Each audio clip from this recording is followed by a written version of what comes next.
Hello and welcome everybody to saveVSgames presents session 5 potentially of Curse of Strahd, Candle in a Thunderstorm, where we join Midnight and her group of intrepid adventurers as they travel through the mists of Barovia in search of an ancient dragon's skull. Currently, they have arrived at the Sare Pool camp, where Midnight spent one of her first sessions in Barovia. After a few days in town, they came here and met Madame Ava. This is the place where Madame Ava does her readings.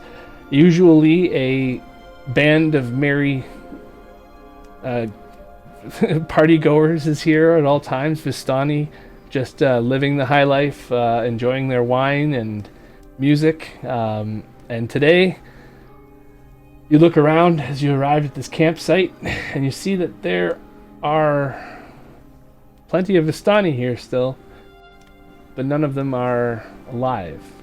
They have all been decapitated. And you know a particular being, an entity from your past, one that might be upset with you, that has a a condition known as having no head. Van Richten. He was killed by a member of your team, original team, and you were there, slashing away at him with that very sword. And you recall those moments whenever you see something like this. There are no heads around the campsite, interestingly enough. Just bodies. Yeah. You've got the ire of a headless cleric / bard. And it seems this is what you found here on your shortcut to the castle. So what do you guys want to do? Helgi leans over to Wenny and says, looks like they came down with a bad case of decapititis.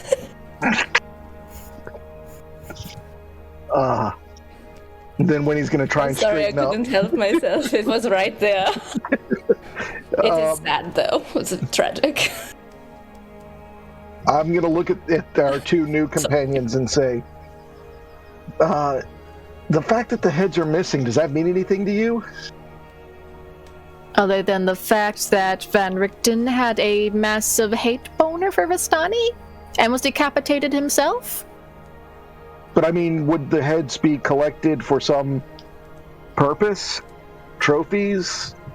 I was just about to ask the same thing, because I do not see any heads around here. That is a good No idea, but didn't we see a body part floating in the lake? Oh yeah, it was like an arm or something. I'll go check it out. Maybe he's dumped in the lake? Where the arm was. Does it look like they are only decapitated, or are some of them, have they been fully sort of cut into pieces? Yeah, you give me a medicine check on survival check or medicine. Hold on, let me open my sheet. While she's doing that, Winnie's going to look for signs of them having been robbed. Like, is all their gold still on them, their valuables? It looks to there's half-drank wine there in the nice little barrel, or I forget what they call those. The glass jar that decanter. Like a mason jar? It's like a giant mason jar for wine. Oh wow! It hovered on the 20 for a second, and then it landed on the 2. So that's a hot 3 from me for medicine. Oh no! So you can see that it's strange how the blood just kind of stops. Like there should be more blood, you think, because like the heads are cut off. It looks like they're kind of sealed up somehow, like magically cauterized or something. But you can't really tell much more than that. It should be more blood. Probably. That's all you can tell. So to confirm something real quick for my character, is this the Madame Ava camp? Yeah, or this just is random Vistani camp? This is where you got your reading done. Her tent is actually right in the back there. I would like to check her tent. Okay. See if he And did anything. so- See if they did anything special to that specific tent When or you anything walk- inside it. Yeah, when you walk into the tent, you do not see Madame Ava standing there. However, Oh, you do see the ball, the crystal ball that she read her readings with you of. And the cards, the tarot cards that she uses to do her readings, are still floating around in the air. Her presence is not gone. But she is not here. Give me a... Interesting. Are you there alone, Midnight? unless someone else decided to follow me to the tent. No, Groza went to the water to find that arm. Halki is still just mystified about the lack of blood. And there is something Groza wants to do on his way there. What's that? He wants to look for wolf tracks. Okay. All this fresh meat, trying to see if something's trying to get a sniff and encroach. It's a good idea. Okay, so Yeah, give me a maybe survival give that check. And Midnight, you give me Yes. a wisdom. Wisdom saving throw. Wisdom save? Yeah. Okay. Double checking something real quick on the sheet first. And Helki, are you where were you again? I crouched down by one of the corpses, I think, to take a look at the wound, Right, okay. and am just mystified. So you're still down there. Okay. Okay. And Wenny, you're looking for valuables? Well, I want to see if the they've been save robbed sheet? or if this is just like murder. Pure It's and clear simple. that whoever came here did not take anything that is shiny and out in the open, because there are a few things right away to catch your eye. It's Okay. like, why didn't they take that? Why didn't they take that? It's definitely a... if nobody's coming back for this stuff, I should probably grab some of it. Feeling Yeah, Yeah, I was if- going to say I would like to help with that endeavor. Thank you. I'll let you know how successful your pilfering attempts were based on your rolls. You can give me Alright. 2 D100 rolls. And Here's my wisdom save. Sorry about that. Okay. I'll find it. so 24, you feel like for a second your eyes, your being, your essence was for a moment existing inside of that orb. Ooh. You don't know exactly what that means or what it is, but inside the orb right now, give me a perception check. I can sure try. Perception normal. 16. Okay. You can see that inside the orb, there's something familiar about it, something that feels like home inside of there. You don't know exactly what that means per se. What happens if I touch it? Gonna be the one who says, I'm gonna touch it. Yeah, I mean, you can go ahead. I as well try to just touch it or poke at it. There is you try to push it, and it there's like some kind of a magical barrier there. It's preventing you from interacting with the orb itself. And what about the cards? Are they still floating around or have they settled somewhere? It seems like when you walked into the tent, they rose up on their own in a way. Now they've settled in front of the thing, all in a pile, ready for a reading. So outside, we have... I got a 16 for my survival check. Okay. So you find that there are old wolf tracks here that are not recent, but there are some larger paw prints as well. We talking like direwolf or Something or you don't werewolf? see around here, actually. More cat-like. Large cat. I wonder if there's a pissed off tiger spirit that might be trying with him for any Next reason. to those are large and small monkey footprints as well. And you can see that there are smaller cat prints mixed in with the large cat prints. So after Helki says it kind of makes sense that, yep, the band is together again in a way. Got it. And did I find that arm in the water? Yeah, it's a body.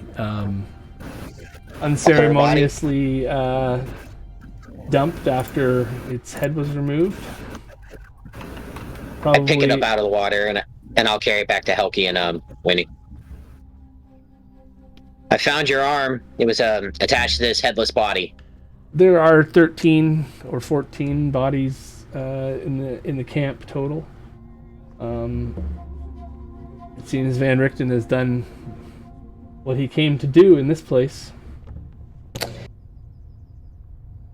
Also, the tiger and the monkey are with them again. Their tracks are over there. That's really disappointing. I really don't want to deal with them again. Do we know how to put them down for once and for all?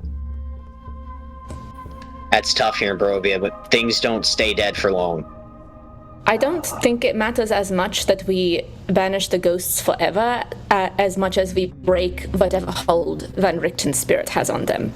Ah.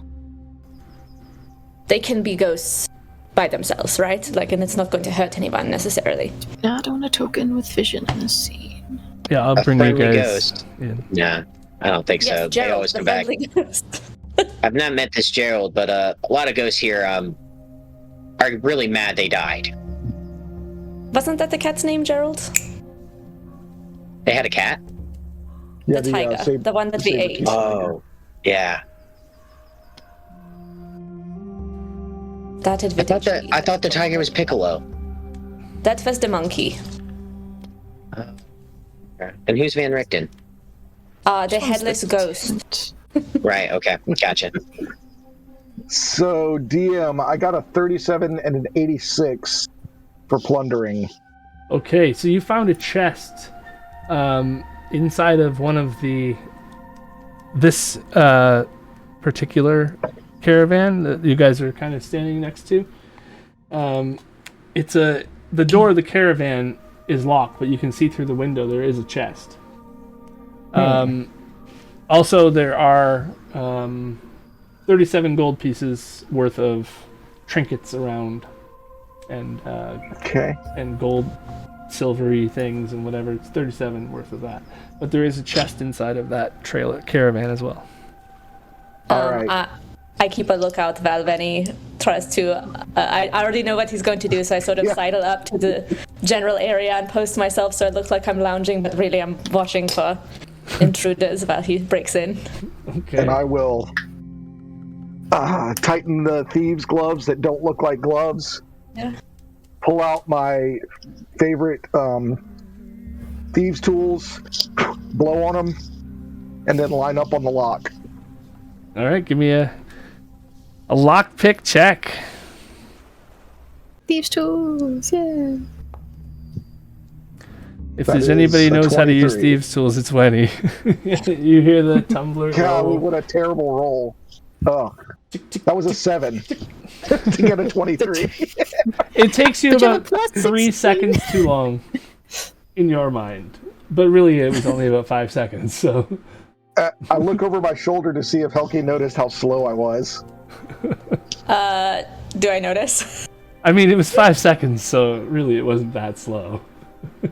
I just give you a thumbs up. Good job. Whew, okay. And then I will carefully put my thieves' tools back and creep over towards the chest. All right. It's closed. It's in the corner. It appears to be locked up as well. All right. I'm worried about There is a traps lock in here. on it. These seem like the kind of people who would not let somebody steal from them. Give me an investigation check. Alrighty. Rosa would like to do a perception check just because now that he knows the gang's back together, he wants to see if the monkey's floating around, waiting to try to grab him again. Okay. 16. Looks fine and looks fine. All right, I'm going for the lock on the chest. All right. Give me a lockpick check. That's what I'm talking about. 34. It opens so fast, it's ridiculous. As you open the chest, however, you hear a Kablooey. Damn it! Give me a, I believe it's Constitution saving throw. Okay. I want to just make sure. Oh, midnight special aura. It's in a tent. Hang on, let me just double check one thing. On saving throws, 2 made to avoid or resist traps. Yeah, I get an advantage. Okay, so advantage on a con save. Let's do this. I'm just gonna make sure it's con.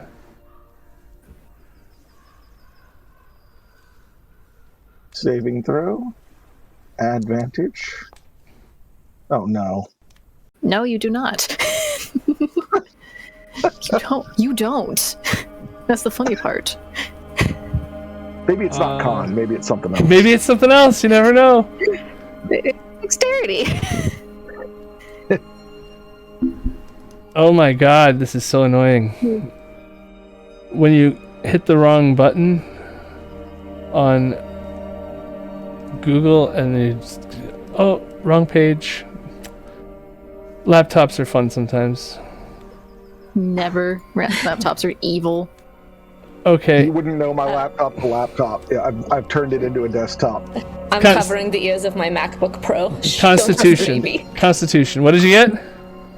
I got a 7. He did not. I was like, it's not that high. No. That's a fail. No. Okay, so you guys hear from inside of the tent. You guys just hear constant laughter start. Uh-oh. When you take 3 damage. As it's too hard to stop laughing. You must found a Vistani happy grass. You found a happy gas. No grass. If you make me burn a 3rd level spell slot to get you out of some kind of hideous laughter, I'm going to be so pissed. I'm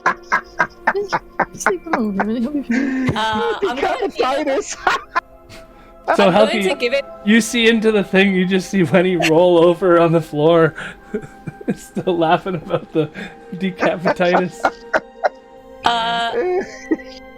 It was pretty funny.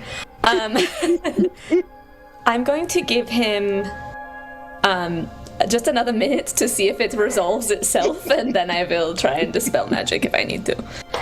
All right. So where are you when you're doing that? I'm outside of the. I'm like at the doorway. I was yeah. sort of Okay. Give me a Constitution saving throw as well. Oh, great. I don't know if you know this about me. My Constitution is not high. Do you also don't? I also. Well, maybe. Okay. That looks like a yes. You managed to put your hand in front of your face and hold back the laughter that is. It feels infectious, and yeah, Wendy is rolling around still. Do I get the vibe it could be dispelled by magic, or is it something else? Can I do some kind of check to see? Sorry, what? I was reading something too. Can I figure out if this is like a dispel magic situation, or if it's just that we need to move away? You could give me a medicine check, I suppose, or a Arcana check if you'd like. Okay, I'm a lot better at Arcana than medicine, so I probably will do that one. I think, maybe. Not that much better, but I'll take it. Fuck. The thing that you don't know about gnomes is that when they're laughing, they're so adorable, and I just can't look away long enough to even bother trying to figure it out. I want to poke him like the Fantasy Pillsbury Doughboy. Wenny, make another save, and you are immune to the laughter, Helki. Okay. But while you poke him, it is just funny too, so you can laugh. Okay. Like without being influenced. Great. Okay, so I'll take it. no, not you. Wenny can make another Constitution sorry. save. But good job. Okay, cool. Showing him Thanks. up 2 in a row. Saving throw. Those are the should only save 2 that good one. rolls I get tonight. Oh, you gotta be kidding me! Okay. No. You're gonna need his potion before we even get to the castle. There's so many dead Vistani. So Wenny, you take another 9 damage from the laughter. Okay. Ow. I am going to cast Dispel Magic. Okay. I can't breathe. I hate that I'm having to do this. Oh. At 3rd level.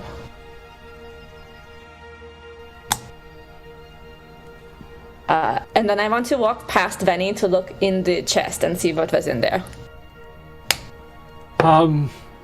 There's more gold. There's some vials of some strange liquid. I take him. Alright. And So, Wenny is just laughing away again for another minute. And yeah. Oh, Did the Dispel not work? The dispel doesn't seem to be working. It's not a magical effect. Great. He after another minute, he can make the save again. Hoping he passes. sweet Lord. It's getting easier though, because it's not as funny as it Okay. was. 16. There you go. Okay, so you eventually shake it off, and I'm sore. Oh. yeah. Helki's like pawing through the chest as you like sit up, and without even looking over, I hold up one of the vials of mysterious liquid, and I say, "What do you think this is?" And I like hand it back while I'm still digging. And I'm gonna examine it, see if I can tell what it is. No, but where are you, Midnight? Still in the tent. I've just been waiting for a moment to interject. Okay, yeah, you can go ahead. I was just like gonna since the cards are now settled and not flying around in the air, I wanted to flip them over. The Okay. ones that landed. Well, all the cards are there, just like it's ready for a reading. It like prepared themselves for a reading, and it's like, as if she had set up that previously, and whenever she does it in the tent, she can just kind of click the thing and snap her fingers, and it all does it. She doesn't have to concentrate on shuffling the cards every time. So the cards have shuffled themselves, so to speak. Auto shuffling cards. Handy. Is there anything else that's out of place in the tent besides the orb that has a barrier where you can't even touch it? It appears to be that the crystal itself has some kind of force magic protecting it. She doesn't like people messing with her crystal and probably doesn't want it broken. So it just makes it hard, not impossible, to move if you wanted to for some reason. It does appear that she maybe potentially left on her own, because there's no signs of struggle in this room. There's no signs of decapitation here. There is no signs body. of blood splatters. Correct. But Madame Ava herself is not there right now. Maybe she had a premonition and left. That could make sense. She's just like, "Bye, everyone. Good See, luck." she's a psychic. It makes sense to not be there when the guy comes by with. Groza, but how about you? What are you up to right now? Eating or anything. Groza has got his sword out. He's very paranoid about Piccolo after what happened not too long ago. So he's actively patrolling the camp, searching for a ghost monkey. He wants to find the monkey. Give me a perception check at advantage.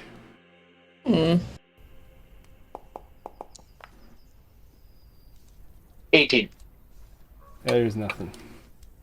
Nothing out of the ordinary yet.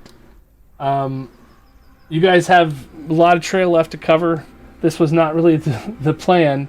You had saved about an hour, but that you're eating into that hour now. You can hit the trail again from here, or you can continue to investigate because you did save some time on the trip getting here. So, I come out of the caravan where the chest was, with heavier pockets and a couple vials of mystery liquid.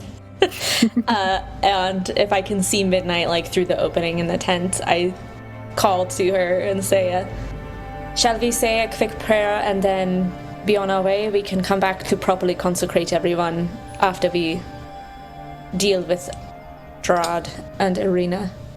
Yeah, Midnight's like walking out of the tent at this point and says, "That would probably be for the best, although it looks like one person did manage to escape before Van Richten got here. That is good news. Their seer, Madame Ava." Oh, of course. Oh, yes, of course. Midnight, you recognize the vials in Helki's hand. I do. Your party had also purchased some vials like this at one point. Were they the mist-walking potions? They are. She'll like point out, "Hey, I know what those are. Oh, do tell. They were the potions the Vistani sell, the mist-walking potions." To get you back out? Yes, so they claim. Would anybody else like one? Since we have apparently come into an abundance of them. I'm I already have one. pretty sure I already at, have one on me. I'm pretty sure at the castle or somewhere else, Midnight, you were privy to the information at one point. And maybe it was Aragil, just being arrogant or whatever. He let you know, like, yeah, those don't work. So, somebody said something about like that being a sham. They don't work. And they stole your gold. So I'm not gonna let you fall for it twice. I remember that somebody told you. Because I remember our group was given these for free for completing a mission of saving one of the Vistani children. And I say, although another Vistani that my group had met prior said they do not work. They'll come in handy for something. I pocket them anyway. Yeah.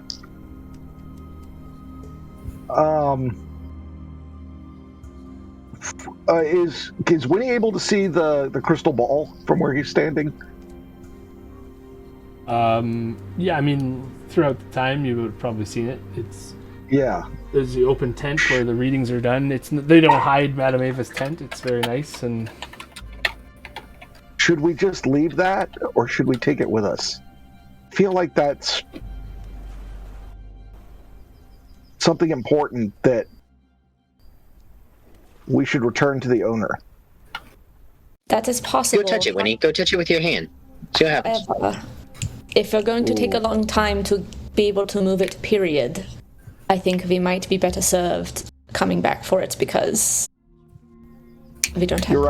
You're right. I get too distracted.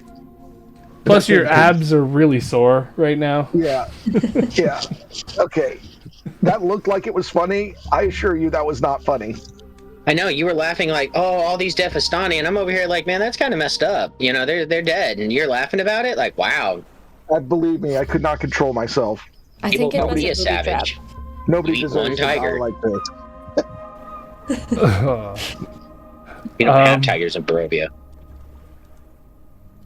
An exotic food stuff, I understand. Thank you. But we need to get riding because we saved a little time, but we're losing a little more time. Yeah. All right. I'm going to whistle for my Brusque, my goat. Say a little prayer.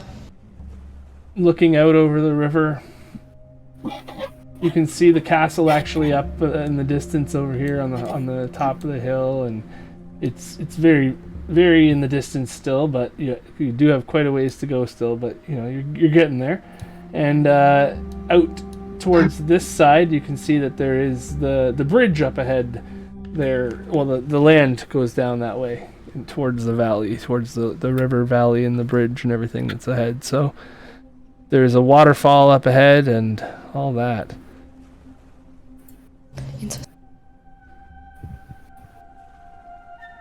So All right.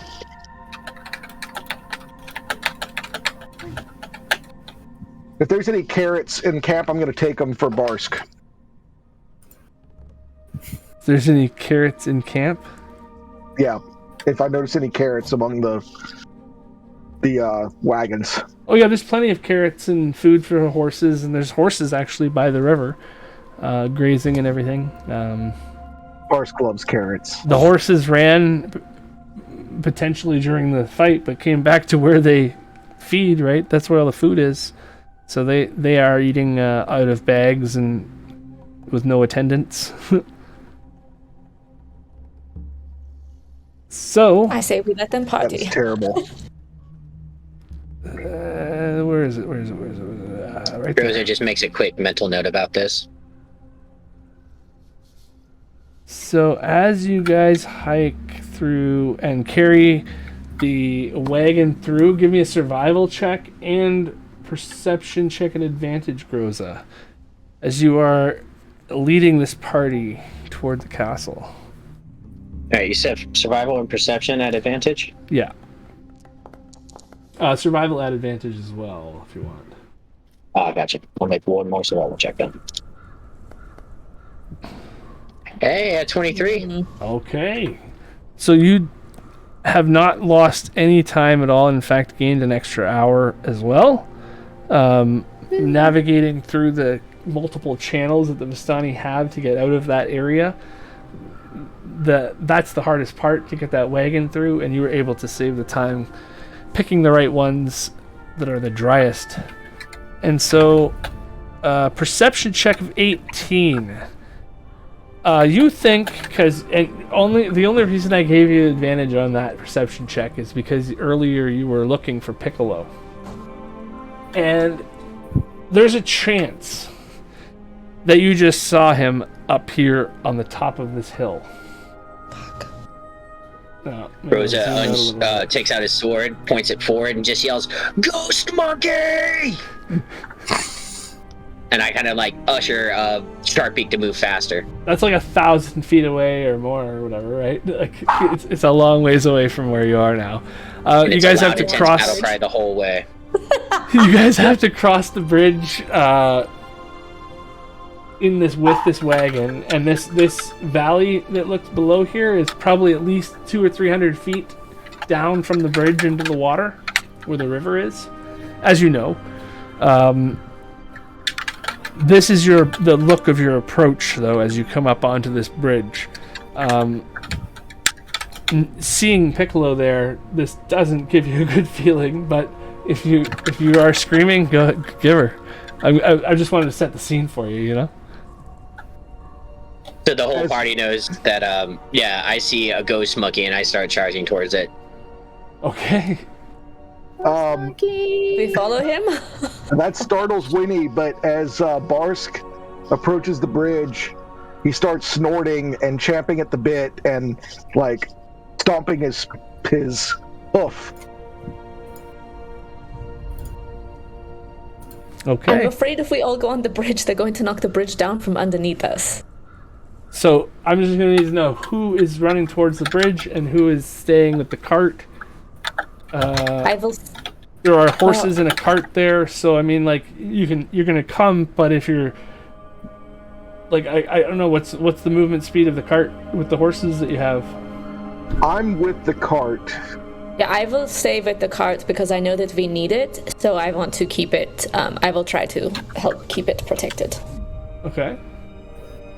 And so I just want to get an idea of who's on the bridge first and whatnot. Obviously, Grows is first, but is anybody behind him right away? I'll try to follow behind him since Ook Monkey's stupid. Ook Monkey. The Ook Monkey is stupid. That is the technical term, I believe. Yes. Okay, I'm going to give you guys a better view of the situation. Oh, shit. So as you run out onto this bridge, Groza. Oh my god, this is so cool. This is Groza's little, these are 5 foot tall squares on the bridge. Like all of these ledge pieces or whatever. These statues are like 25, 30 feet tall kind of thing. So like from the bottom of the bridge up to there is at least 5 feet, kind of thing. So you are. It is a serious drop down into this cavern, and the river is rushing very quickly below. It's not something you want to end up in.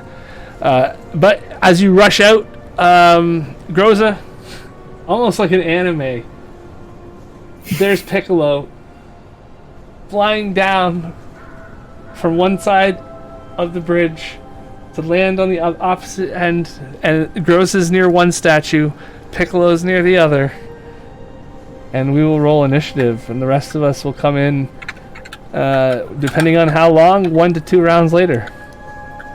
Oh boy. Do you want us to roll initiative now for that, or when we get there? It'll be when you get there, because it's going to be too complicated with people not having tokens on maps and things. I know how that works. So I will take care of that, and we will... But that's what's going to happen, and that's what I'm working on right now. This is the bridge. This is the one. I believe...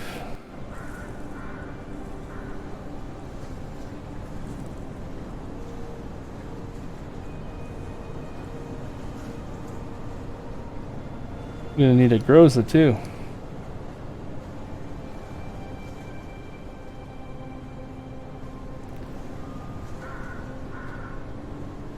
Wow. Okay, here we go. Some of you might not be able to see because you don't have tokens on this battle map, but you will soon. Okay, so these guys do that, and Piccolo rolls initiative as Piccolo lands on the bridge, and you can see he's actually this small little 1 foot tall capuchin monkey. At times you forget, you don't even see in certain lights and stuff the wisps that hold him together, the spirit essence that's bringing him back to life. It just looks like this ragdolling monkey, and then you realize that it's a 20-foot tall, almost gargantuan beast with like a gorilla with wings, not from this world. And so Piccolo goes first, it looks like.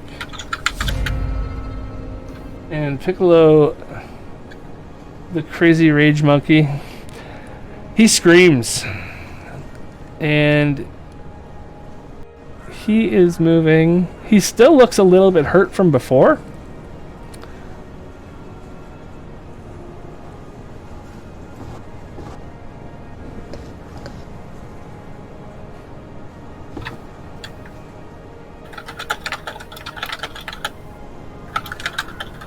But yeah, he just races right across the bridge as fast as he can.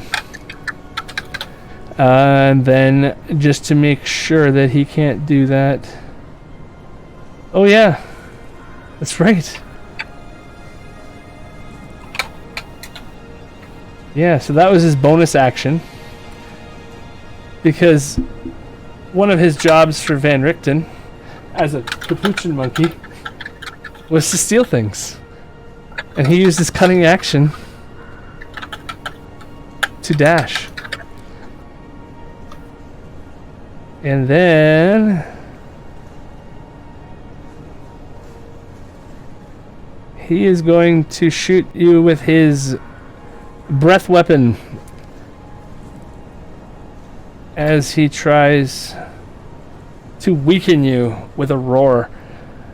So it's a 60-foot cone of weakening breath. DC 21 strength save. And a 23. So you save and brush off this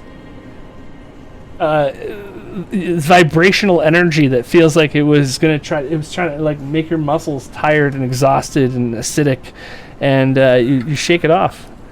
The monkey stands in front of you, ready to go. It's your turn. Very nice. Groza's gonna run up. Oh. And I'm gonna cut into him. Okay. So Piccolo tries to dodge the sword blow. That's a natural 20. Hey! And dodges directly into it. I actually have to roll one more d6 because I have brutal critical. Okay. Well, that's 2d6 then, right? It's crit. It says 1 extra hit die. But it's crit, so it's 2 now. Okay. Yeah. So another 8 on top of that. Is that magical? Yeah, it's a greatsword +1. Okay. Because of the magical damage, it does go through. And Piccolo is not looking so good. He's wispier than he was before. I go for my second swing.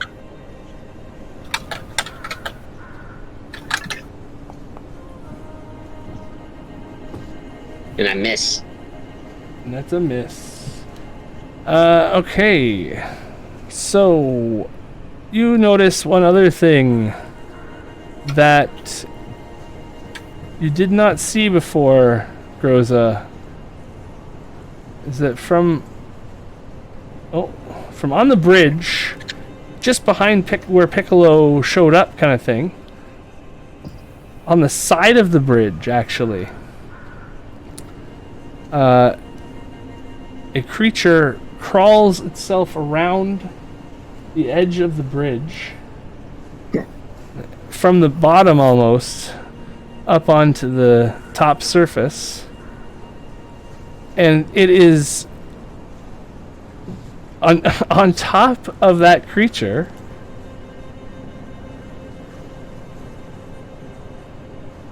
You see a ringmaster of sorts, as that creature is wreathed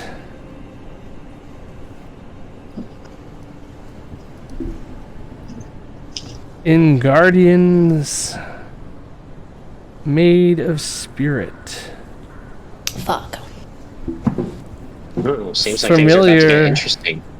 A familiar thing for you, Midnight, because you've seen this before. That's nothing. I just had to roll it to get the thing to come out. Gerald got his armor back. As he now comes 80 feet as well, up to your side of you. He's kind of half on and half off on the ledge of the thing. His back legs are sort of on the ledge still, so as to not get in the way. And he enters into your space, so you have to make a saving throw for 16 radiant damage. Or sorry, necrotic damage as it entered. Okay, what's the saving? It's wisdom, right? It is a wisdom save, yes. And the DC is 16. 15. Do you have resistance to any of that? Nope. Okay. I'm not raging. So Groza, you feel as actually little tiny versions of Gerald, his face with one tooth, come snapping at you. And those are what his guardians are like. On top of him is Rictavio the Bard, and these guys are also going to join initiative. It's Gerald's turn after you. So Okay. that worked so out, my right? bonus action. Nice. And then you guys can join in round 3. Midnight, you can actually roll after Gerald goes here. Okay. So, yeah, after your bonus action, sorry? I'm gonna activate the dancing longsword, and I'm gonna just throw it out, and it's gonna hover, and it's gonna cut down the back of Piccolo if it hits. So what's happening now is your bonus action, because is this the beginning of your turn, you're saying? Or is this like from last turn? An actual bonus action I can do. It says you can use a bonus action to toss the magic sword into the air. and speak the command word. When Right, you do but so, the sword begins to is this hover, for the round flies up one? 30 feet. Yeah, it was still my turn. From round 1. Because From the Piccolo round went we're on now. first, and then you went? Yeah, I just attacked Yeah. Piccolo twice, and then Van Richten came in, but I wasn't done with my turn yet. Gotcha. I just wanted to make sure that's what was happening, because I'm going to adjust some of these initiatives so that it does make sense. So, Okay. Rictavio is going to go after you, which is a 12. And then Gerald goes after you as well. So 12. Come on, where'd you go?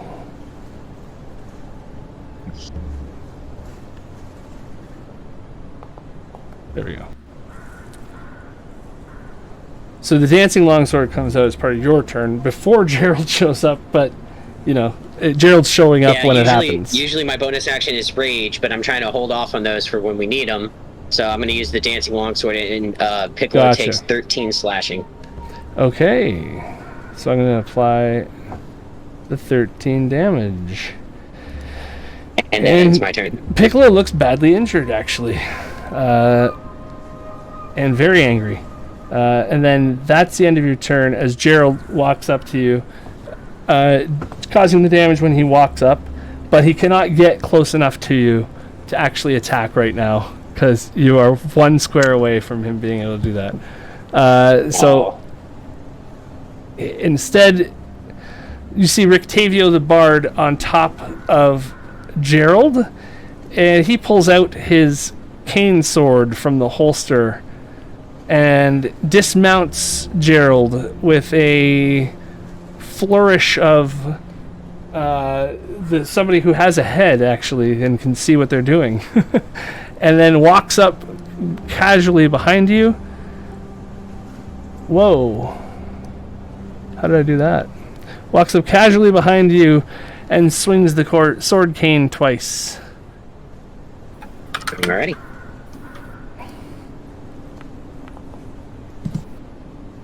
Uh, 17. You should have flanking advantage with Piccolo as well. Yes. I will make sure he didn't roll a 20, because that actually would matter. 17 for 20 damage. Oof, that's gonna hurt. Why is it not? Oh, I gotta make a constitution save. Making it 25. Okay. So, just gonna make sure. No, the Constitution saving throw is if I get a critical hit. So I just need to make sure I didn't roll a crit there. Gotcha. If that's a 20, then yeah, okay. Then you'd be lucky to have that. Okay, so that is second attack with a sword cane. Swings in, trying to cut your head off. And actually might have... Oh no, he still gets advantage, He still has flanking advantage, yep. Yeah. So do one more swing at a ding. Oh, look at that. It was an 18, it skipped a 2. Because the Spirit Guardians hit it. We saw. Okay, so that is Rictavio's turn as he turns away from you, actually, after attacking you, and points his sword cane at Midnight. Roll initiative? Question mark?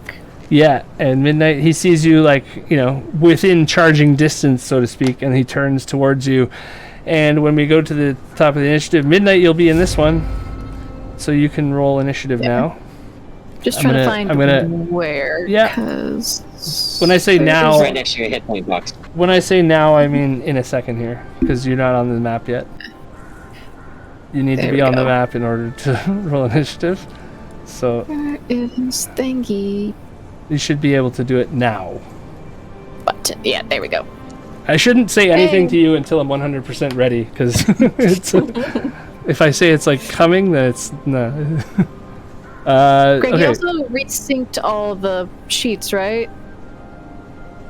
Because stuff's missing. I just noticed. No, I didn't do Midnight. Because I'm missing Because like at least 6 spells. Oh. I have my D&D Beyond pulled up so I can roll it from there. Well, then let's do that, and we'll. You have to tell me that during the week so that I can do it beforehand. I did Yeah, not I didn't realize notice that. it till. Yeah, I didn't notice till today. I thought everything was fine on the sheet till I did a double check.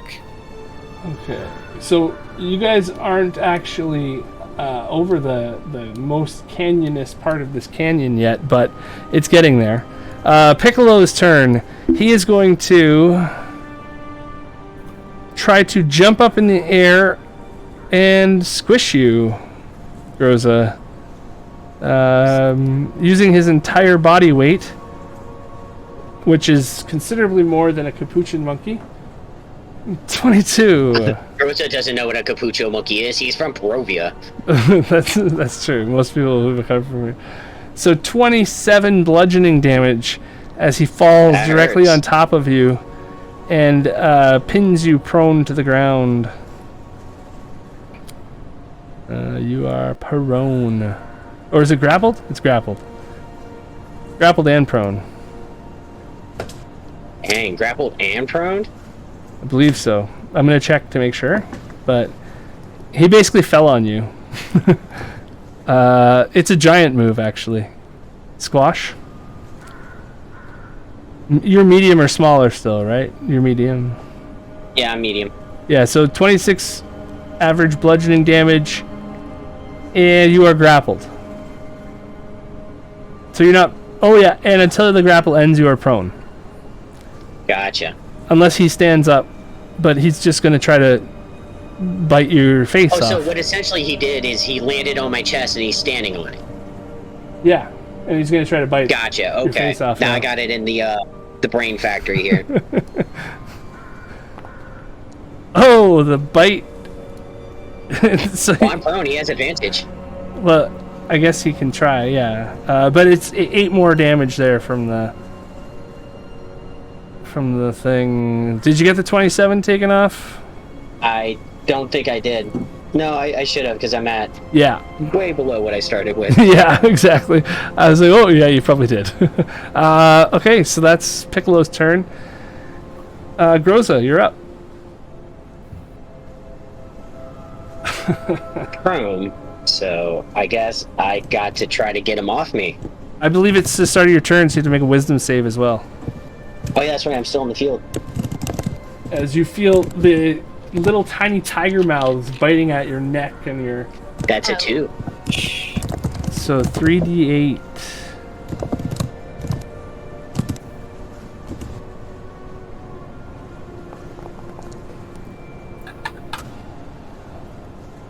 So minus 13 more necrotic damage to Groza. As the big man is starting to feel the pain of these ethereal beings. Yeah, these ghosts are really heavy. So that's the wisdom save. You have your turn though, and the dancing sword is up in the air as well. Yep. I guess my action would be to try to get him off me and break the grapple. I don't see the sword, so I'm just going to bring it out for you unless you've already got it out. I don't have a token for it. Oh, well there it is. Sweet. Do you want it somewhere else, or was that... I had it behind Piccolo, but that's fine right there as long as you know it's there. Sure, yeah. So yeah, action will be to attempt to break the grapple.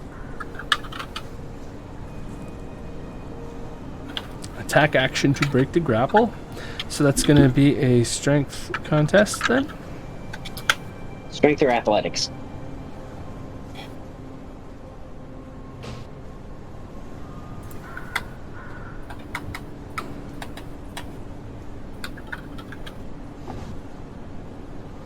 Okay, in the chat there.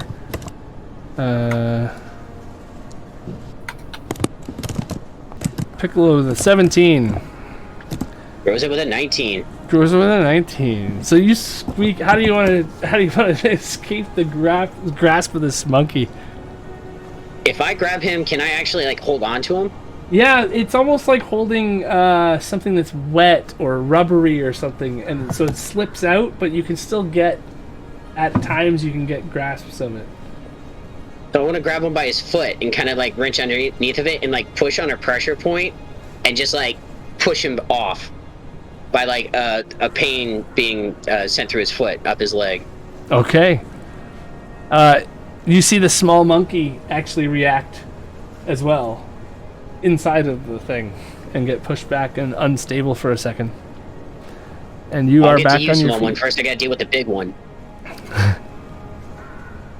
You stand up. Yep, half my movement to get up. So you're out here then, or? If that's where I would be to stand up. Yeah, because he kind of jumped on top of you. Okay. I'm gonna go ahead and move 5 more feet back so I'm out of the spell. So he can get an attack of opportunity. But my bonus action is going to be attack Piccolo with the dancing sword. Okay, so Piccolo is going to try to hit you with his fist while you... 18. Hits? For 28 bludgeoning damage. Oof. I'm gonna make my bonus action attack. And yeah, give her.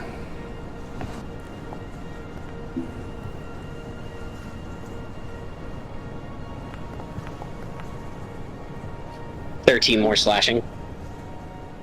Okay.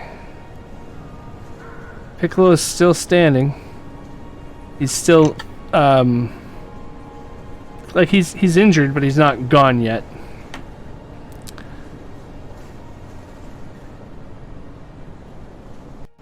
And I guess I stay where I am then. And my turn. Okay. Gerald is up now. And so, well, I mean, you've already on this turn been hurt by the Guardians, so when he moves in towards you, it doesn't actually hurt you again.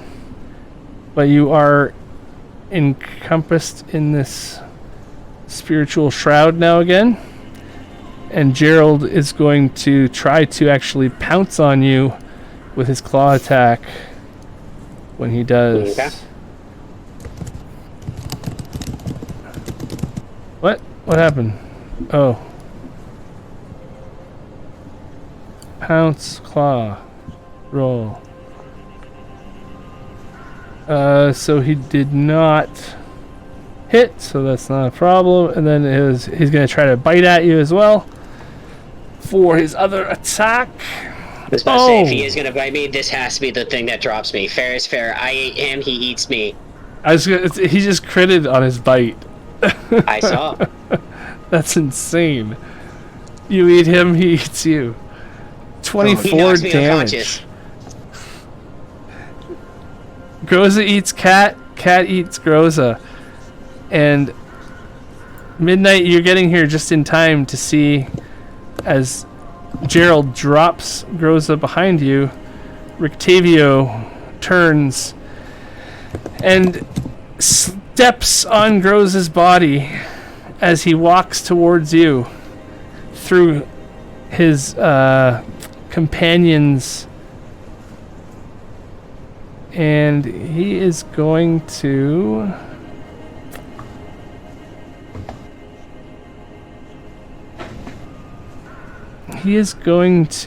cast Sanctuary on himself.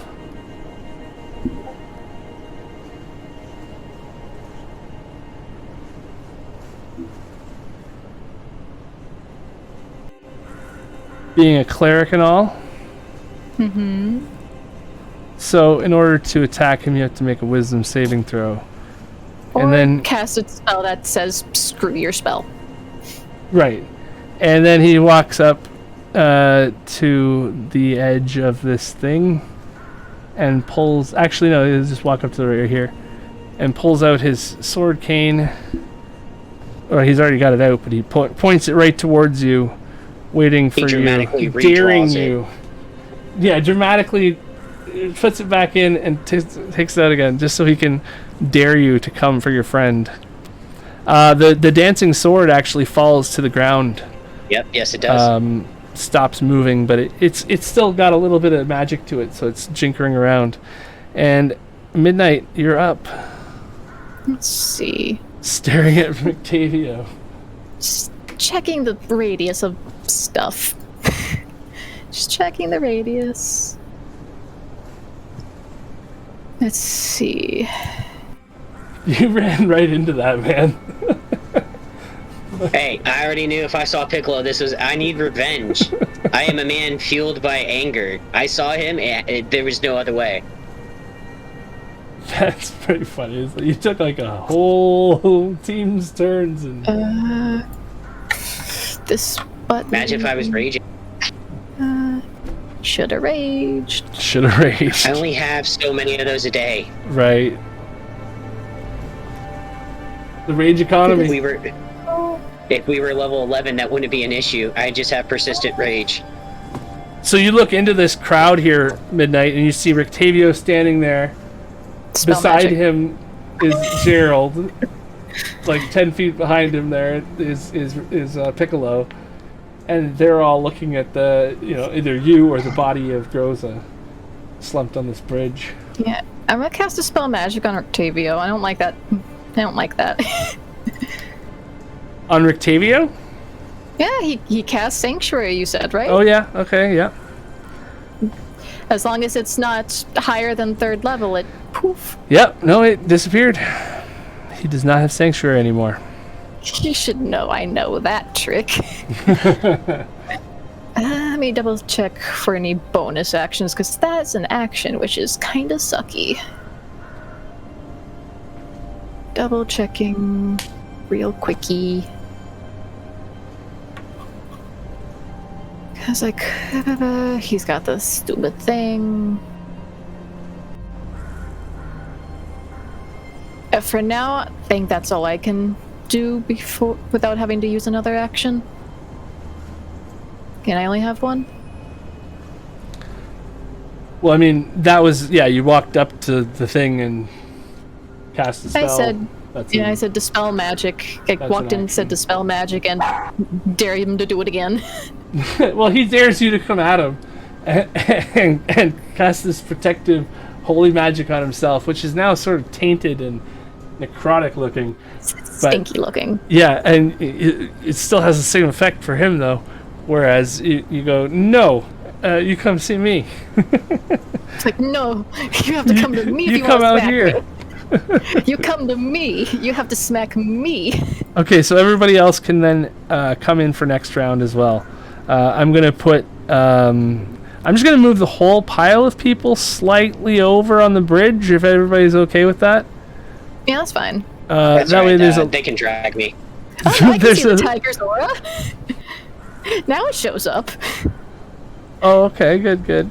I'm just going to bring everybody in on the other side here so that you guys can also roll initiative.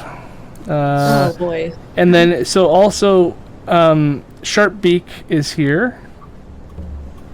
And you can choose to whether he comes in or not to do anything. Same with Midday. No, he's too valuable. And your horse as well, Helki, would be there.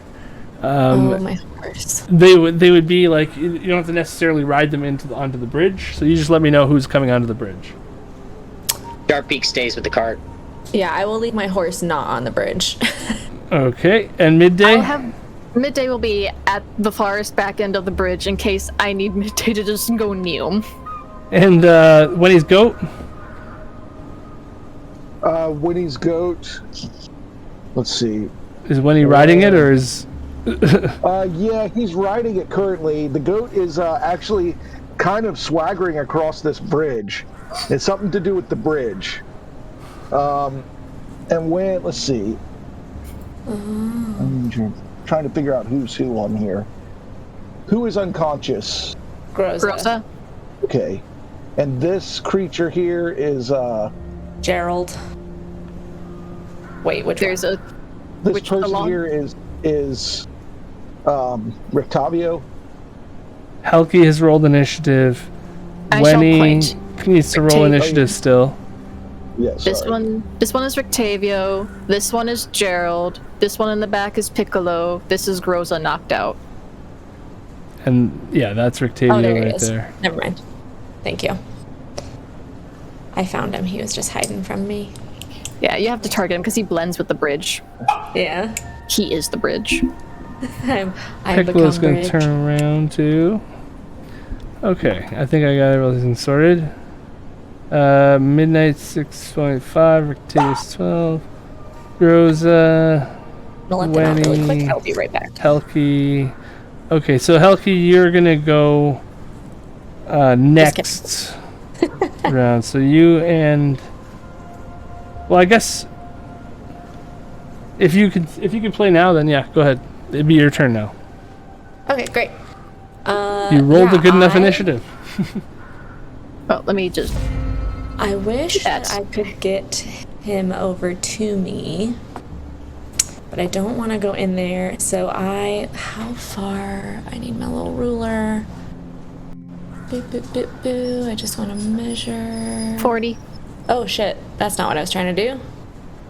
No, I'm trying to see how far Piccolo is from me. Here's my 65. ruler. 65. Okay, I'll move up 5 feet. Oh, come on, man. Forward. Oh, no, 5 feet, sorry. So that he is within 60. Oh, no, I'm not moving myself. Sorry. So I should be 60 feet away, so I'm going to cast Sacred Flame on him. Sacred Flame. Sacred Flame on... Who's that? Piccolo. Piccolo, okay. Oh, So he will dexterity do a save. Yeah. He makes a 17. That's I success. think he just doesn't take any. Yeah. Oh. So Piccolo dodges the Sacred Flame. It's sort of all I got in me at the moment, so... I'm trying to come up with stuff too. I can spare the dying him, but I have to touch him to do it, and I don't want to go into that field if I don't have to. On my next one, I can probably do some maybe. I'm just looking at spell ranges. I don't know right now. I think I'll use a little more of my movement to get just a little bit closer, so that next time, if I need to, I can grab him. I'll come up over. Paladin, why is it everything Sorry. concentration? So I think that was 5, 10, yeah. No, 30 feet, so I should be right there. Okay. I'll just Okay. chill there. All right, Piccolo is up. Piccolo, he actually pokes Groza just a little, just to see if he moves, and then jumps straight over top and lands right next to Midnight. Hi! Rah! And he's going to Stupid monkey. attempt to give you the fist. I don't want the fist. Doesn't Fist sound can go good. away. Piccolo is going to give you the fist, the Piccolo fist. Sounds wrong. Yeah, it is. It's No. 17. He didn't like that. He's going to try to grapple you now. Please, no. Oh, I would like to not. What do you want? Athletics? Yeah, athletics competition. It's the better one Contest I of have. athletics. Piccolo rolls a... I think he might roll at advantage, actually. He is much bigger than you. Is that a thing? I don't That's know. the thing. Not that I'm aware of. Got an 18 though. You might have beaten him if he doesn't have advantage on that. I don't think size. Does he have a situation that would give him advantage? Because I don't think being big or small Strength matters. saving But I'm throws and strength checks are an advantage Okay. under his current ghostly situation. So, yeah. Gotta figure out how to get rid of that. How do I... Like him to not. Like him to roll a 2. Okay, thanks. That's weird, I can't roll... Oh, whatever. I'll just do it. Yeah, you might have to just type roll it. Because it's already. The contestants already went off. Right. Piccolo, what's the DC then? 18? Yeah, beat Midnight's 18, I suppose. 19 to grapple you, and it Squint. will be... Where is it there? This athletics. There we go, Piccolo. And He rolled a 2! you denied him. So you parry Piccolo's hands, and he looks confused at you. And then his bonus action, he is going to disengage from you And run away. and run underneath the bridge somewhere. He has he sort didn't of see. disappeared underneath the bridge, as far as you can tell. Winnie, you're up. All right. Winnie is going to use. Let's see. That threat's mildly over. Let's see. No. Game scroll. Nice roll there, Midnight. Okay. Hey, I was praying for that too. I'm going to use my speed to leap from the back of Barsk. That's right. Let's see. How Bars. can I find him? How do I separate out Winnie? There he is. Okay. He's going to leap to here. And then he is going to... Yeah. He's going to throw Davin his sentient dagger Okay. at, what's his Rat name? Stinky. Rictavio. Oh, hello, Kitty. Okay. Yeah, that's what we're gonna do. Yeah.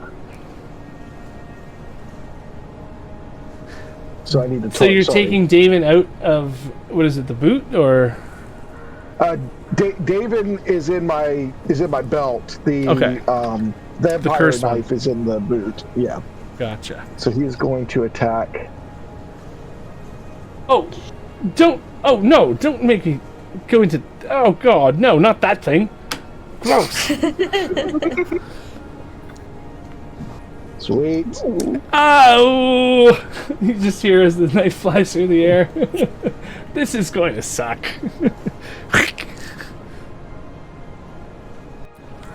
5 piercing plus, I believe I'm getting some sneak attack on that. And he is a magical dagger. Oh, Yes. So that's Yay. 22 total piercing from a magical dagger.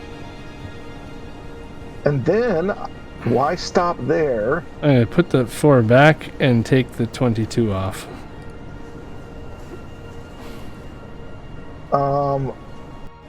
But wait, there's more. Yeah, I think I'm gonna. Did I bonus? I used my speed. No, I'm gonna bonus action. Do it again. Gonna bonus action the curse dagger. Why not? Okay. Yeah. Yeah, that's what we're gonna do. That's the ticket.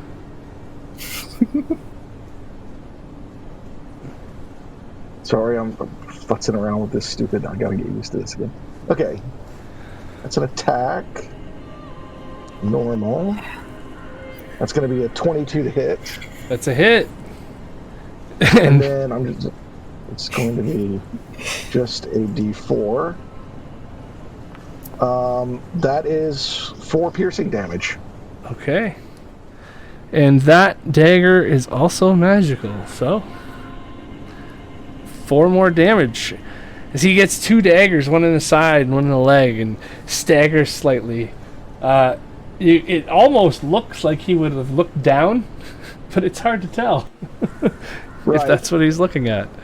Okay, and then let's see. Bonus.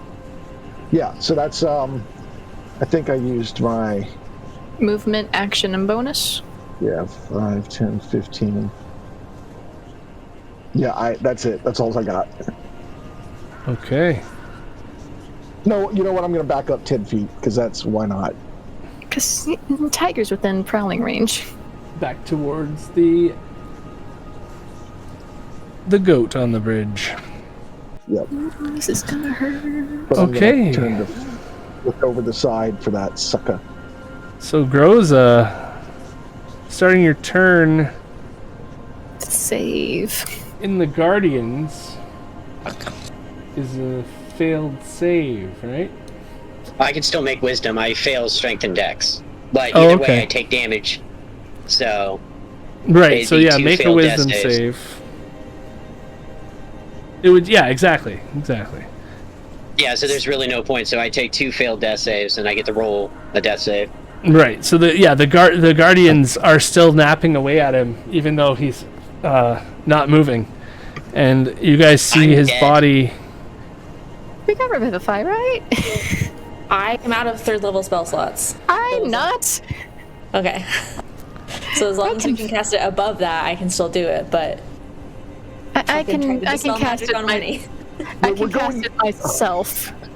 Okay. And the They would little just have to be tigers bite away at Groza's corpse as it rolls next to the dancing sword. Groza and the dancing sword are both kind of occasionally moving next to each other. And he does not look to be getting up. Gerald, however, 5, 10, 15, and he's upset that he could not pounce on Midnight. But he entered into the space, so he's going to make you guys make a saving throw. Everyone gets a +4 since they're within 10 feet of me.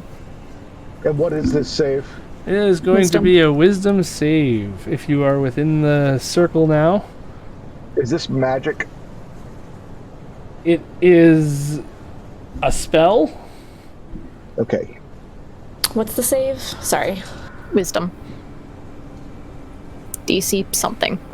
DC 16 wisdom save. Make sure to add that was +4. bullshit, so. Yeah. Oh shit. Yeah, I wouldn't have made it anyway. Some +4. saving. I can make an attempt. Waiting until you guys are done. Could use my thing, but I'm gonna save that for later. So Midnight passed. When he passed, Helki did not. So that's half damage if you passed, right? Yes. Helki, you're taking 20 damage from the... Oh! And you remember giving it a kiss on the head, on the forehead. And this is how it pays you back? Oh, yeah, you put this thing to rest. Yeah. Why am I making a You're concentrating on something. I'm not, though. Oh. So I don't know why I made me do that. What did you cast last turn? Sacred Flame. Yeah, that wasn't concentration, so I don't know. Yeah. Maybe it was because of testing or something, right? Weird. It's always Maybe. good to know you're concentrating even if you didn't know you were. Yeah, so. Okay, so yeah, Gerald comes up and he's going to take a claw attack at Midnight. And, 27 to hit. These guys are on par with you guys. So 12 slashing damage. Oh. Midnight takes the 12, and then it's also going to bite you. I am not the tanky Groza. That one misses. 13. So that is the end of Gerald's turn. And we go to Rictavio. And Rictavio smiles to himself.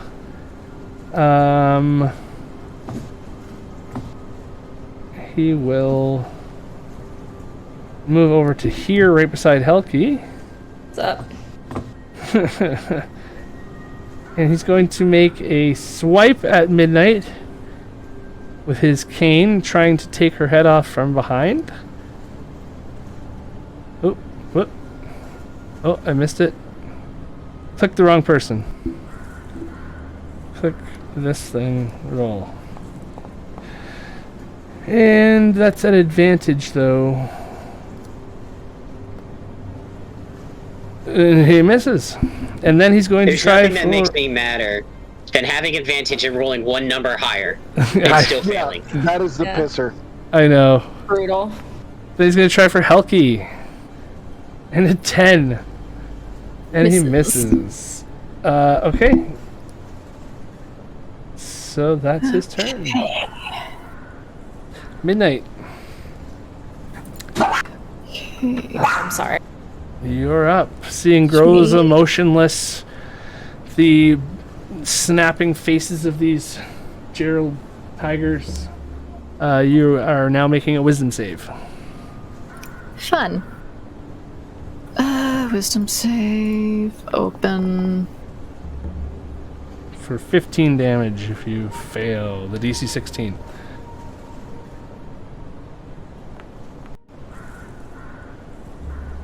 I take it all.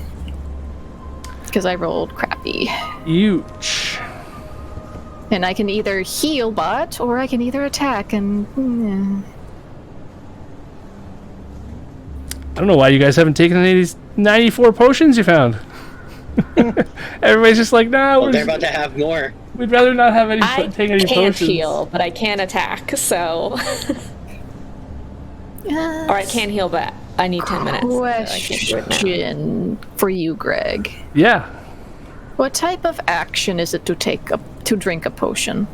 I had said in this originally that it was always going to be a bonus action to take a potion and an action to give it to somebody else. Okay. In Just the making future, sure. after Curse of Strahd, I'm switching that to be object interaction is always an action. Okay. So for now, it's bonus action. Just checking what type of thing. Because for now, I'm It gonna has have its to... ups and downs. Like, it's good, but it's also, you know, like, if you're popping potions every turn. Also, there's something called potion meniscality or whatever. Meniscality? I don't know. Something like that. Miscability. That's probably it. Basically, Compatibility. magic weapon. Yeah. Missability or miscability? Oh, you're casting magic weapon. Yeah, because I don't have the other one. Because I had to use it earlier. And it wouldn't have came back yet. So I believe if I'm reading the spell right, it makes my weapon count as a +1. And does a +1 to hit and damage. This is the second level spell, right? Yes, the second level spell magic weapon. That's it, yeah. Concentration, magic weapon for duration. Don't know if it will show up on the field. Oh, there it goes. Attack. Normal. It is a hit. And you're... I don't think it's attributing it to the roll. If you target Gerald, you got him targeted and then click damage? Because it should be to the hit and to the damage. Oh, I see. And Right, it So I didn't give think you the +1 higher. automatically? So no. I think it should be +1 higher for each on the hit and damage. Okay, we'll just keep track of Yeah, that. because it just 'cause added your that's a proficiency temporary. modifier. That's a temporary thing, so we'll just keep track of that. And I will be using a spell slot for Smite. Okay, first so slot. Gerald takes 13 slashing damage from the sword attack. It is magic sword, so that Yes. does hit. That is Oh. the wrong button. Because I had to do the spell, Divine Smite. Okay. Removed it, so normal. I'll just take the 13 off manually there. And then 8 to hit, and it says the procs of Gerald concentration. It does proc a Gerald concentration save. And he saves. And Knight gets another hit. Cause Making sure you didn't do more than 28 there. You did 13 and 8. Yes. That is 21, so you're okay. Okay. And then another smack. So that's an 18 with 14, and I'm doing another smite. So, boop, because that looks cool. 18 to hit is a hit, and the I agree. And So that's I will 15. use a second level spell slot on this one. Normal. 17 radiant. Okay, so 17 plus 15 is 32. Yes. So he needs to do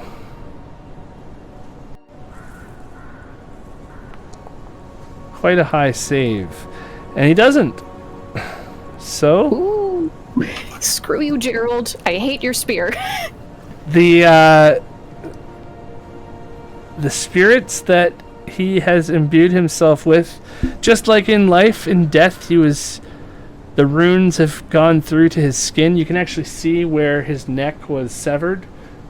And now that it's all kind of getting a little less crazy, you can see the line where his neck was severed, and you can see where the runes of the spiritual guardians were engraved into his armor that was burned into him for all that time. He was forced in the past to have that activated on him, and now he can do it himself.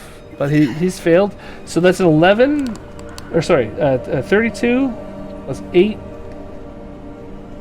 He Plus- took a lot. 32 plus 9, 41 damage more. Wow. Really? 41?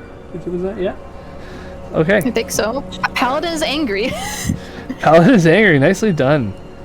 Yeah, and that should be Midnight's turn.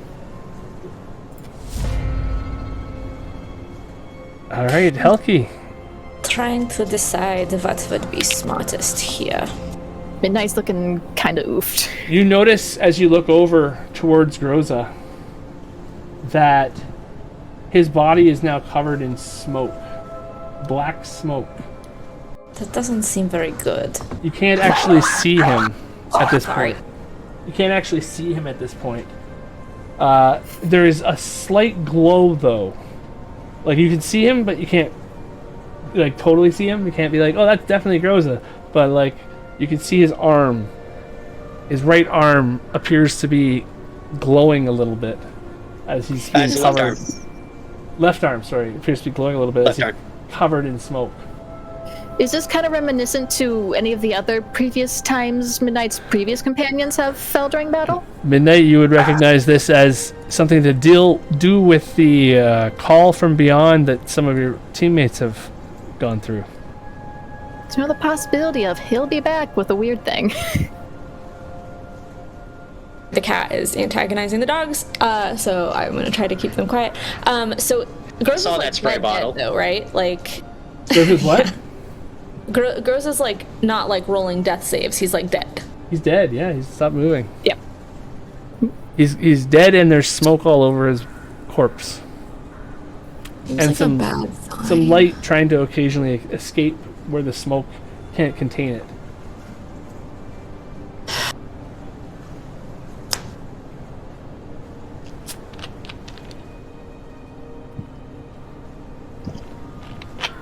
Fuck.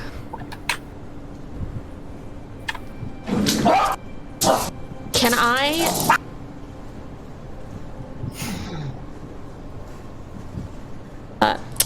So if I don't have any third level slots left, but I do have higher level slots left, You should can be I able to cast cast. Revivify as Yeah, a higher level? you can use higher level slots for lower level spells. Well, yeah, but I wasn't sure that since Revivify is like not your standard like damage spell. I think it should still apply. does. It does. You would just be It- you'd just be using a higher level spell to use it. Yeah, which is not what I would love to do, but I And you do 'Cause- have to probably be able to see the target.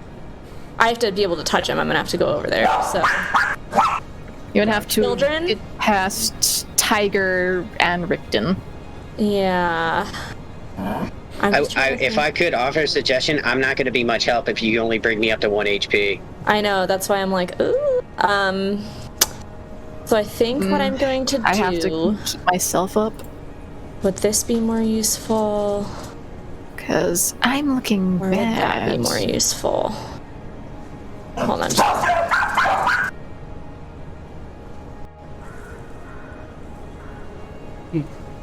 Yeah, the life of owning pets. Rough. Sorry, I'm reading through my spell descriptions just real quick because I want to look at this one. Yeah, no problem. That's I mean, this within is the useless, beginning though. of round 4.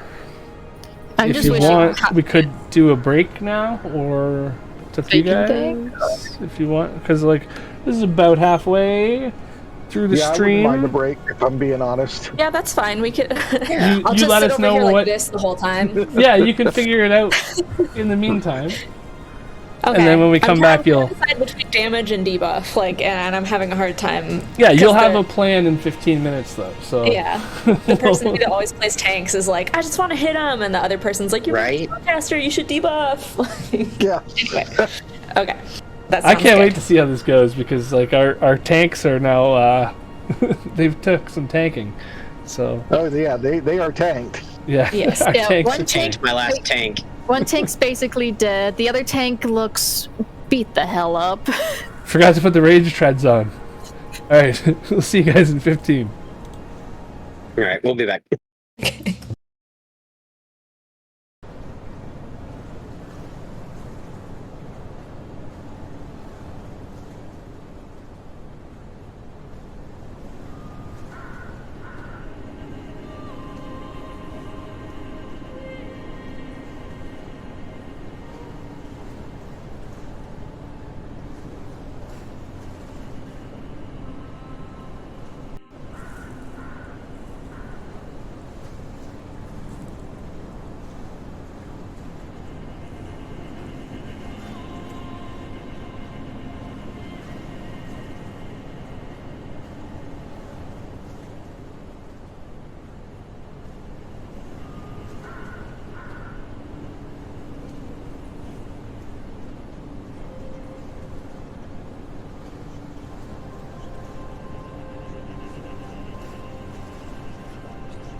Can you hear Greg? Barely. Greg, we can barely hear you. Yeah, one of your mics disconnected, I think. Exciting. Mm-mm.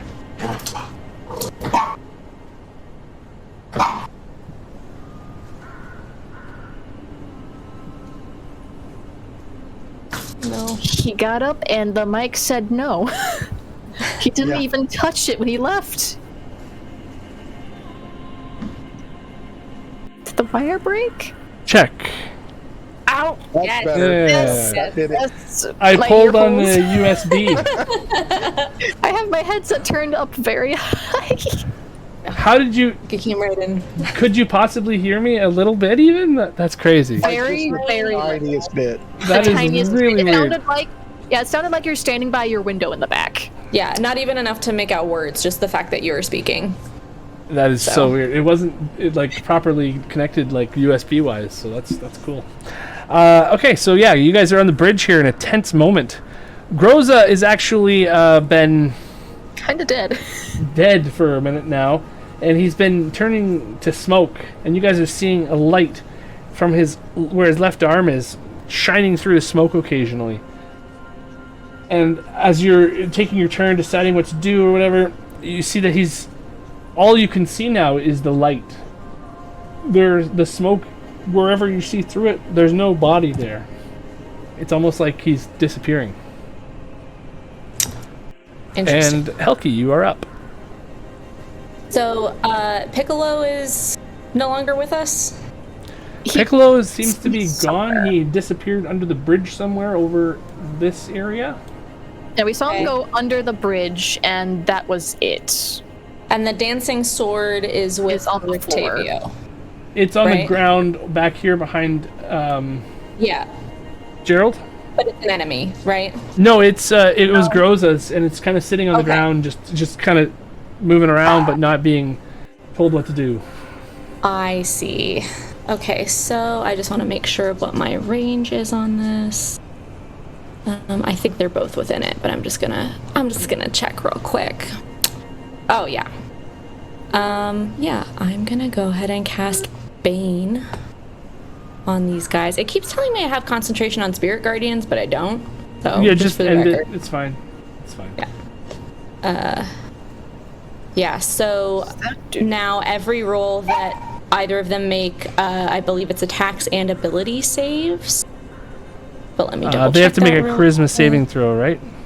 Yeah, charisma saving throw first, and then if they fail that, there's some stuff.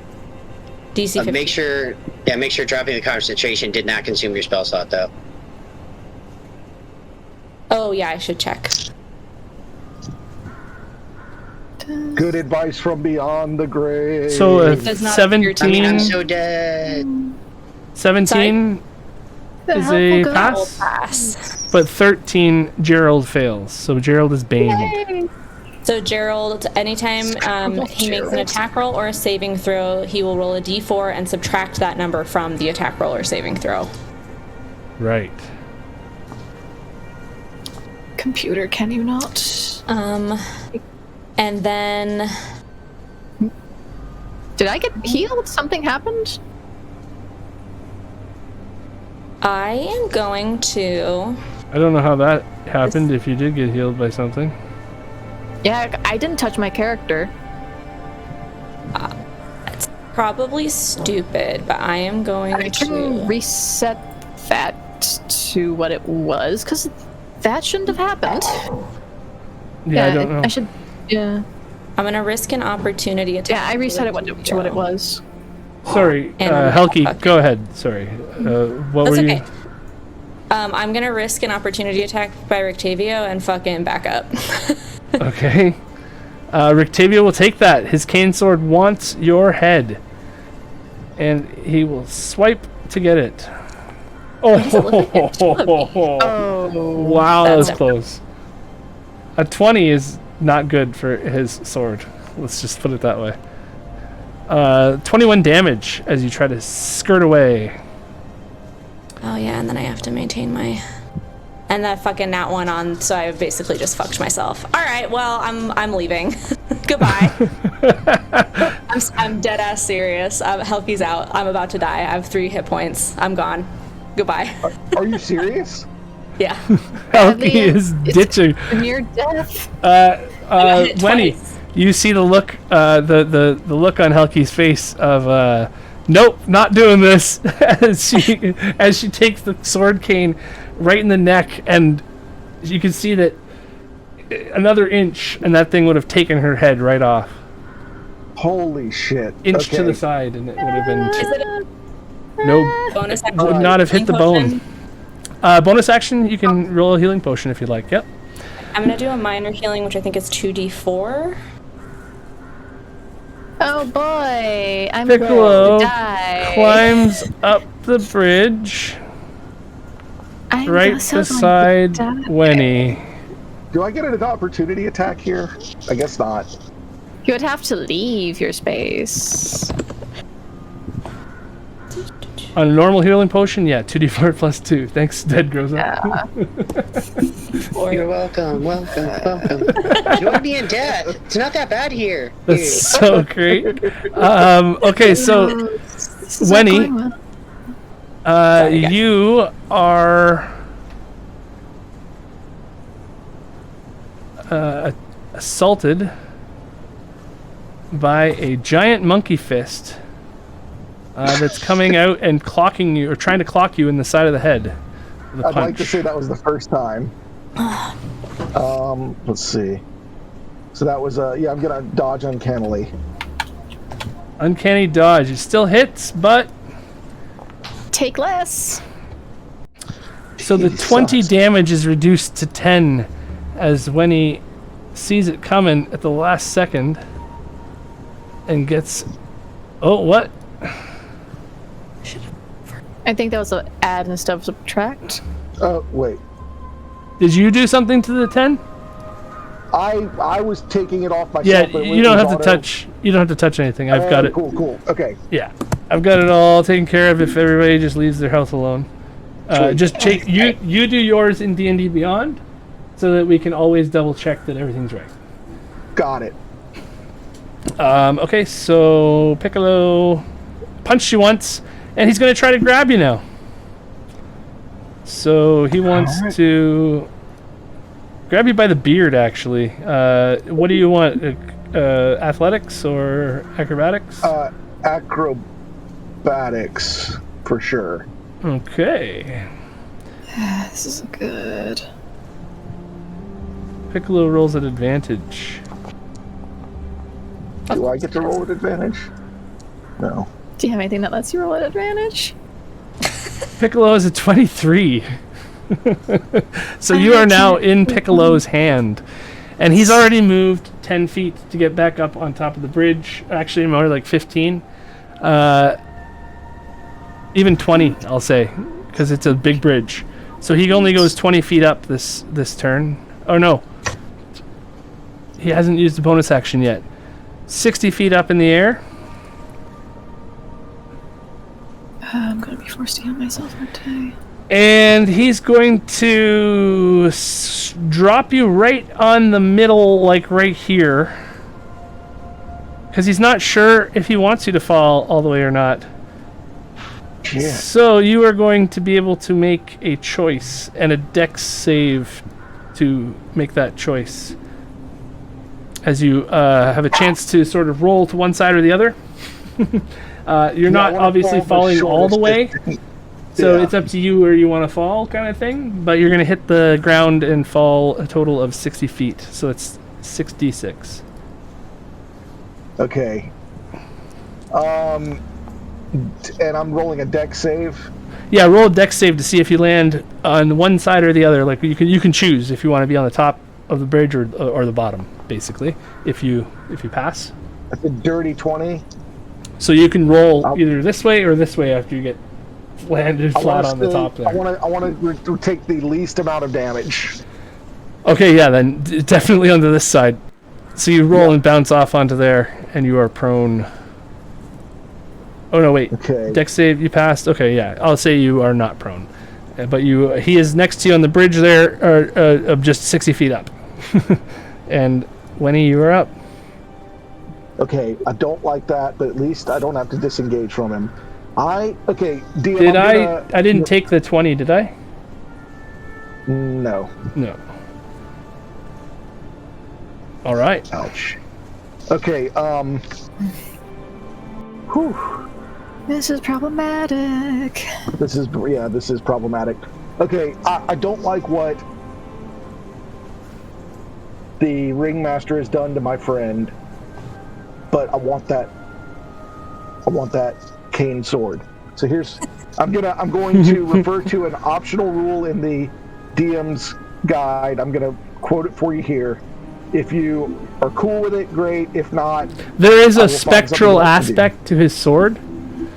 It might not be something that you can, just looking at, always hold on to necessarily. Sometimes it disappears like he does. Sometimes it's in the wisps. But I don't know that. So what I want to try and do is disarm. Is this like a disarming attack? Is like a It's in the DMG. It's an optional rule. If you don't want to deal with it, then I will just make. I give this to like Battlemaster fighters, not to everybody. Right. So this is the optional rule before. Well, okay, I'm going to help you out here. You cannot necessarily use this sword at all. So if you're trying to do that, then it won't work. You might be able to disarm him of it. Sure, I guess you could try to do that, but you will not be able to use this sword. It's part of it's spiritual with him. It's sure, no problem. Okay, yeah, that's fair enough. I will. I'm just going to run up here. I'm going to make a rapier attack by targeting this mother trucker, and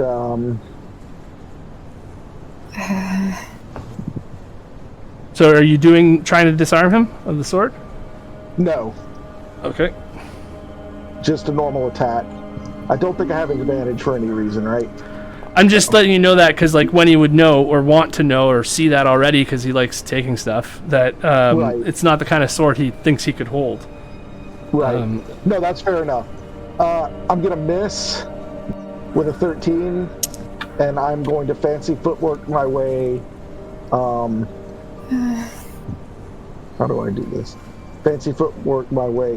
Why are you doing that? Gonna fancy footwork my way back towards Helki, and then bonus action a little bit further. This is no good. Okay, so you're running with Helki then. Okay. Yeah. So as you seeing your team disappear around you, Midnight, and you look over at Groza, and he is actually now gone. He is not on this map anymore. Just for the record, not fully running away, but we need to back up quite a bit. It's called a tactical retreat. Tactical retreat at Midnight. So I'm going to get you to make a religion check or an arcana check, as everything Religion is. or arcana, they're both. Well, one's less garbage than the other, but I can try. Can I do one thing on my turn? Actually, DM, I forgot to ask you. Yeah. Barsk is... You may have heard of him. He has two older brothers, and they defeated a troll on a bridge once. Okay. This is reminiscent. Barsk is gnomish for gruff. So this goat wants to be in combat, and it is going to charge Rick Toho. Okay, after your turn, you can go with that. You should be able to control it since it is your turn now. Okay. You absolute nerd. Let me roll my religion. You can roll the check too. Yeah. Please. Why is he not going? You know that you have something that this ghost might want. And you can move to charge. I'm assuming. Okay, so if you get charged, you get 20 feet, then you can do something, right? Yeah, I'm going to charge, and... So if you charge to there, that's 20 feet. Yep, and he's going to get... go to my extras, find Barsk. You should be able to double-click the... Oh, there you go. Oh. He tried. Poor baby. He goes over the bridge into the water. Well, the charge would have been extra damage if he hit. Yeah. Yeah. Well, Barsk did, you know, that's a, what's his battle cry? Barsk. He goes. Barsk. Even though it's damp, there's like a little cloud of smoke when he starts stomping off on the bridge. Okay, so before we go to Gerald, I'm going to hop over to... I think everybody should be able to see this if I do this, but I'm not sure. Groza, you feel everything kind of go quiet on the bridge. The water, the rushing water sounds, it just all sort of shuts off. And the pain just ends, and you're thinking, you know, I wasn't even raging. And that kind of makes you angry. And as you're being pulled through the mists, through the realm of your home, your land, where you grew up, you feel this sense of, maybe that's it. Maybe I'm okay. Maybe, is this the end? And then you're drawn back in front of this familiar sight as your spirit moves slowly through the temple where you have been How'd I get before. here? I want to make sure I've got this right map. So far, this is the wrong map. Is that the Amber Temple? Yeah. Okay, there we go. So some of you won't be able to see. That's fine. Groza, you wake up.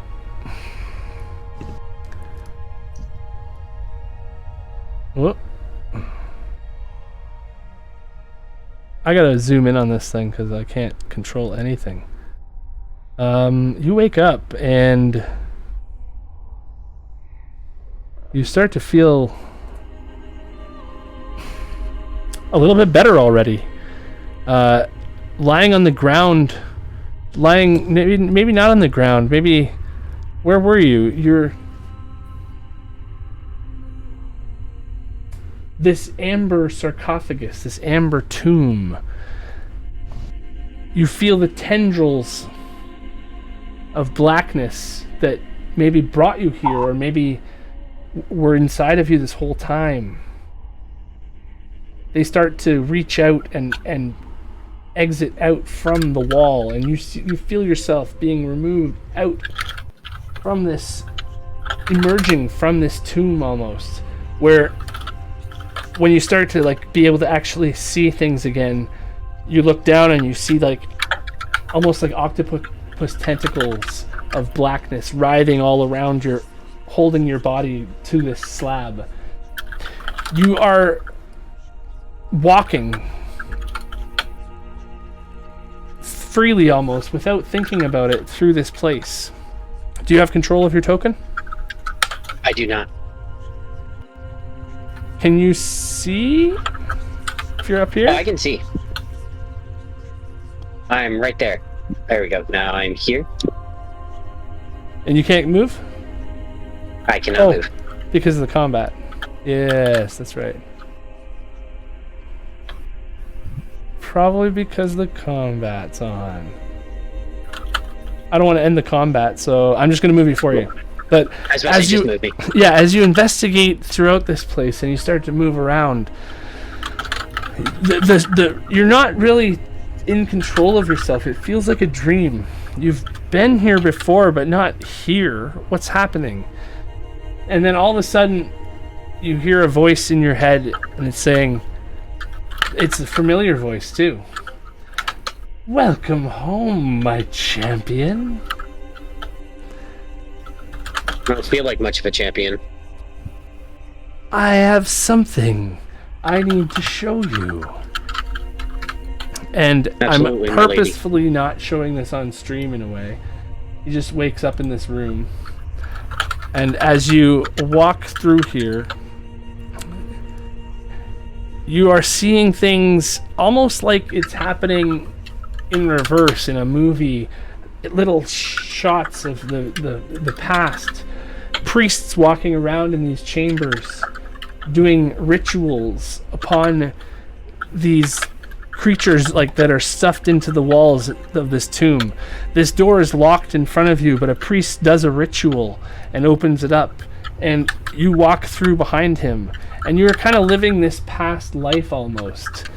And as you walk back out into this giant chamber that you have seen before, in a way, you also feel there is so much more to show you. Come to me tonight, champion. Right now you have work to do. And you disappear back and you hear the rush of water on the bridge. You're back to that same place where you had just died, knowing you had just died there.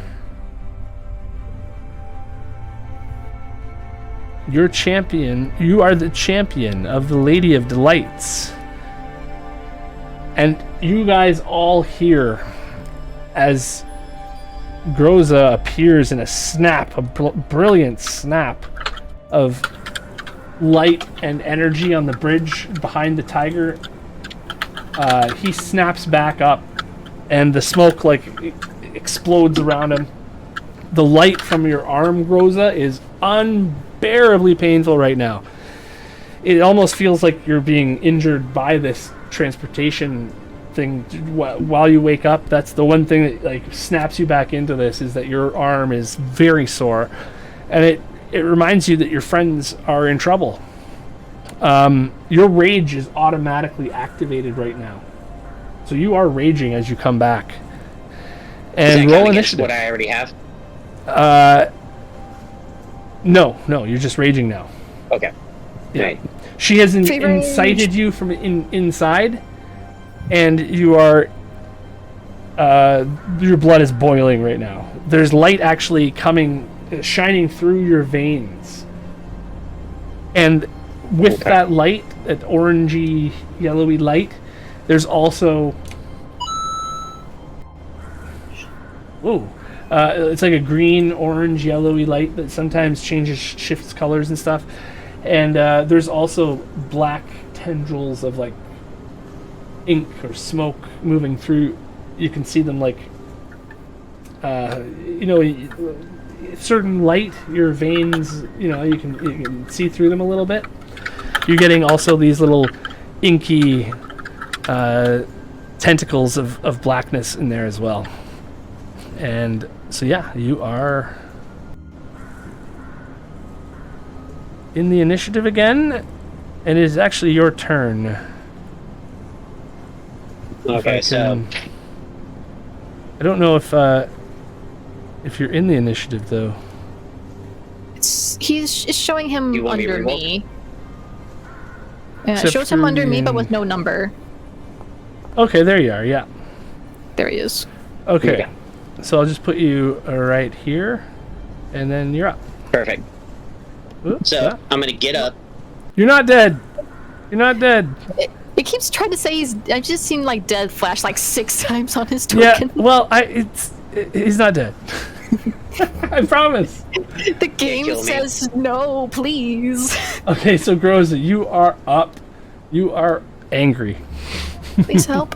So Help. since my arm is the light's coming out, I sheathe my greatsword and I activate the Fist of Delight.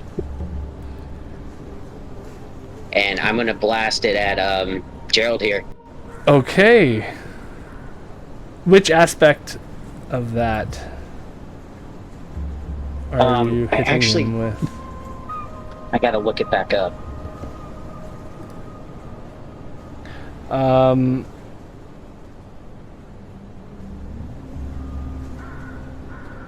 DC 14 con save? Yes. Okay. Well, to be fair, yeah, this is the first time Gross is using it, so I actually don't know what I'm going to do. So I'm just going to point and wait for some, or try to all my hardest, like, activate it. That's true. So Gerald looks away from your fist. He is obviously not enjoying whatever you have just done to him. 30 feet though, right? Okay, so I'm still looking for it. I think it's 30 feet. Anybody within that? Because Midnight probably can't survive 2 hits. Okay, so Gerald is blinded. This guy... Constitution save. Piccolo is fine. And Rictavio. Rictavio making a Constitution save. Oh! No. That is a fail. So Rictavio is now blinded. But that's something that he can't be done. That's something that can't happen to a headless person. So he already has no head. But Groza, you can choose not to include your friends in that. Assuming you weren't trying to hurt. Target my allies. Assuming you weren't trying to hurt them, then I won't. I won't say you have to make them make saves. But there's a bright, blinding light. Gerald turns away from you, and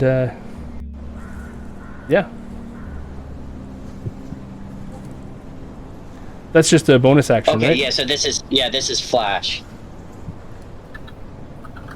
Okay, I just found it. Yeah. All right.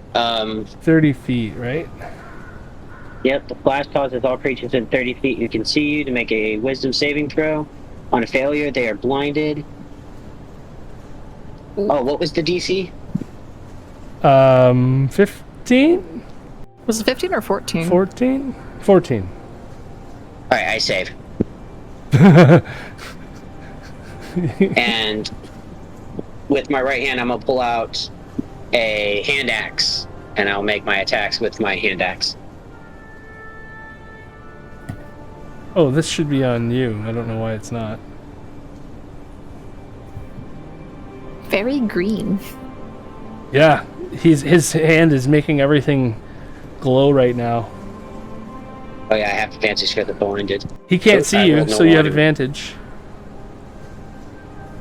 He has advantage. I know, I hit the wrong button. Hey! So 21. That's a hit. Smack the tiger, smack the tiger. That is... Is that a regular axe? It is a normal hand axe. Okay, Gerald takes some damage from it, but it's not as much as you might hope. And I'll make my second attack with my hand axe. That's all I got. I can't use my big old weapon yet.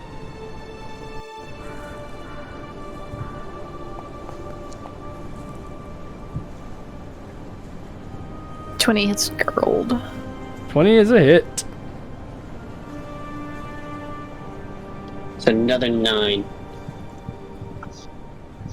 Okay. Is that including rage as well? That's what I was looking at. I don't see my rage ability on my character sheet. Yeah, you should have more than +5 on your thing, I think. 1d6 +5. Doesn't sound... You should add the strength. You get +2, I think, or maybe 3 now, or 4 now, or whatever. What's your rage bonus now? I think it might be your proficiency bonus now? It might be equal or something close to it. Could find out. I'm just waiting for it to load. Let's just check here. What's the barbarian level? Rage. Because 4 should be the number of rages. The damage is probably either +3 or +2. That's what I'm wondering. Is it +3 or +2? I think it might be +3 at level 9. Level 9 is +3. Okay. So yeah, that'll be another 6 12 damage. from each slash. Yeah.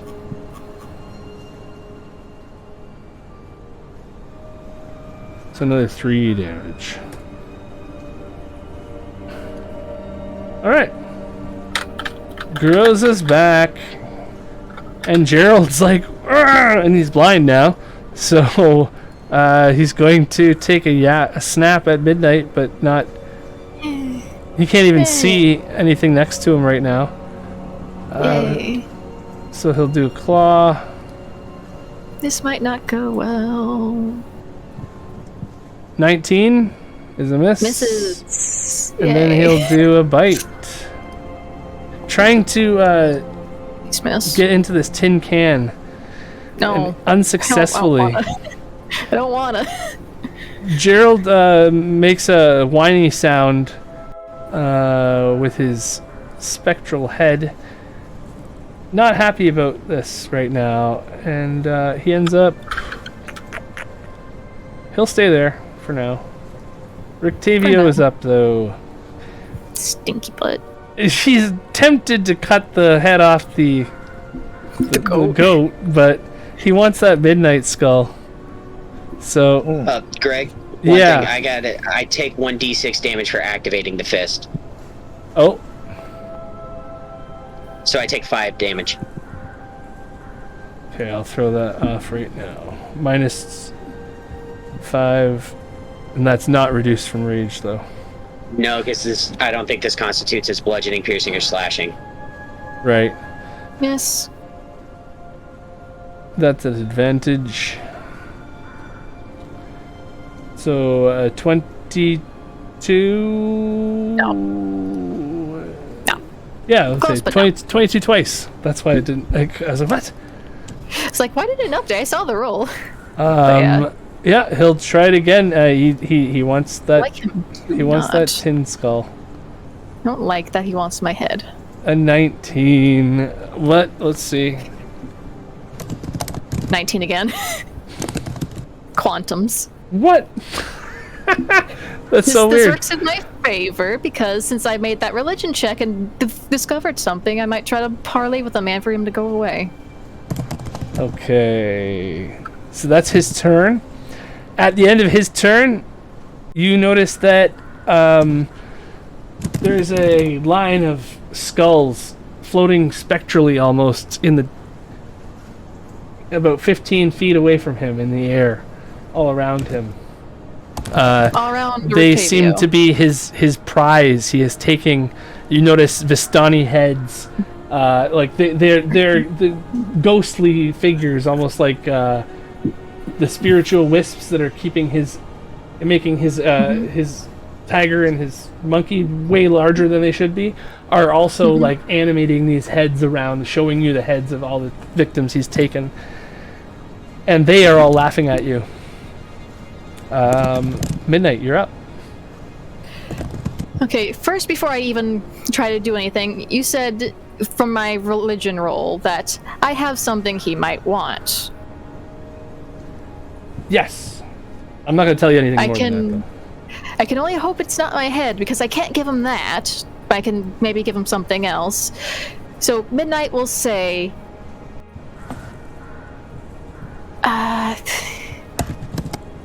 make some type... Van Richten, if you want your book back and will leave us alone if you take it, make some sort of indication. He does not want the book back. He wants your head. But he when can't have my when you head. mention the book, he does a double take like that, and then definitely bears down like he's going to come after you no matter what next. You have done something to irritate him or make him react in some way. It's hard to tell without a head.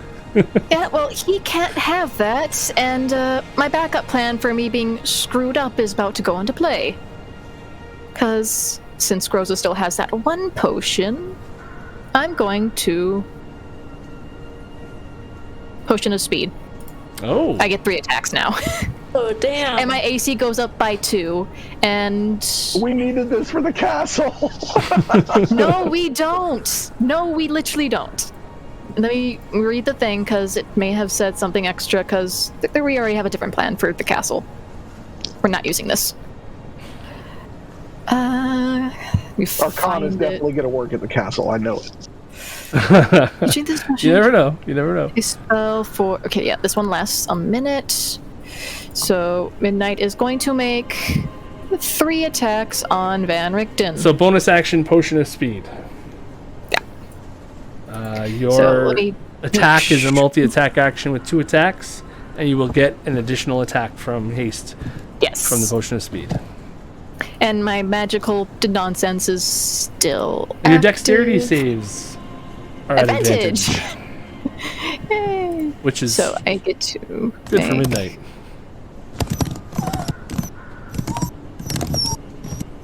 That one misses. It almost sounds like you're typing on a dog. That one hits. That's a hit. I saw. Damage, normal. So that's 8 magical damage, and I'm going to use a smite on him. Spells, Divine another Smite 5. at cast, damage, normal. And I get 1 more attack. So you've smited him for an additional 7 damage? Yes. Okay. And longsword attack, normal, damage, normal. So that's 13 damage. I'm doing another smite Okay. at battle again because I still need stuff. 13. Okay. Yeah, and since that tiger's 26. blind and I'm willing to risk it, I'm going to just move away from the tiger because he is blind, so screw Yeah. that tiger. the blind tiger cannot stop you from moving. Yeah. He I'm is- moving over here. And that will be the end of Midnight's turn. Okay, so Helki, you've turned tail. You got out of there just in time. Yes. I have moved far enough away to allow myself a moment to get my fucking health points back. At least a couple of them, but if I get hit again, I'm probably going down. So what I think I'm going to do is the thing that I didn't do before, which is I'm going to hold on. I think I need to be a little bit closer. Yeah, just barely. That's why. I'm going to just put. You have a Spirit Guardian's effect on your token. That's why. And I don't know why. It never got removed prior since they don't automatically go away. Oh. Whoops, sorry about He that. shouldn't be there. He should be over I was there. dragging my mouse across the screen and I moved Piccolo by accident. Okay, So sorry. He can stay 60 feet away. He's in the air. should in range now. How high up in the air is Piccolo? 60 feet. It should about say 68, on the monkey 68 as feet. well. When you hover over him, 60. Well, it says 68. 67 feet, I see. I got 70 feet. In that case, I'm going Depends to on just distance. come a little bit closer up here to these guys. I want to get them both within a certain... This is session 5 when your team learns that they have auto measurement tools. Yes. Okay. So what I'm going to do is... You at a 4th level. Okay. Okay, so don't let any targets, don't click any targets. Make sure you Yeah. deselect all targets. And then click damage, because it will put the Spirit Guardians on every target that you click to damage. Does that make sense? No. So do not Only click target damage. enemies. Do not click damage if you have anything targeted. Okay. Just alt-click everything that's targeted to make sure that nothing got auto-targeted. And then when you click your damage, there shouldn't be anything that gets damaged, and then you can tell me what to get damaged. Does that make sense? If we do it automatically, it'll cast Spirit Guardians and put that effect on everybody who gets damaged. So just roll my damage? So just roll your damage, yes. Just make sure there's nobody selected. I don't think there is. I don't see anyone selected, but let me know. Perfect. Just checking. I just wanted to make sure. See anything that would be her marker point? I'm getting a pop-up that says MIDI, I don't know, as something is not working with it. So well, I can see it. It's fine. You can just roll 3d8s and we'll do that. Okay. So, there you go. So now I need to deselect everyone. Okay, there we go. There we go. And I'm still getting that thing with my damage, so I'll just roll those 3d8s from down here. 1, kill the monkey. 3. Roll. I'll take it. 11. Okay, so he has to make one. I'm hoping.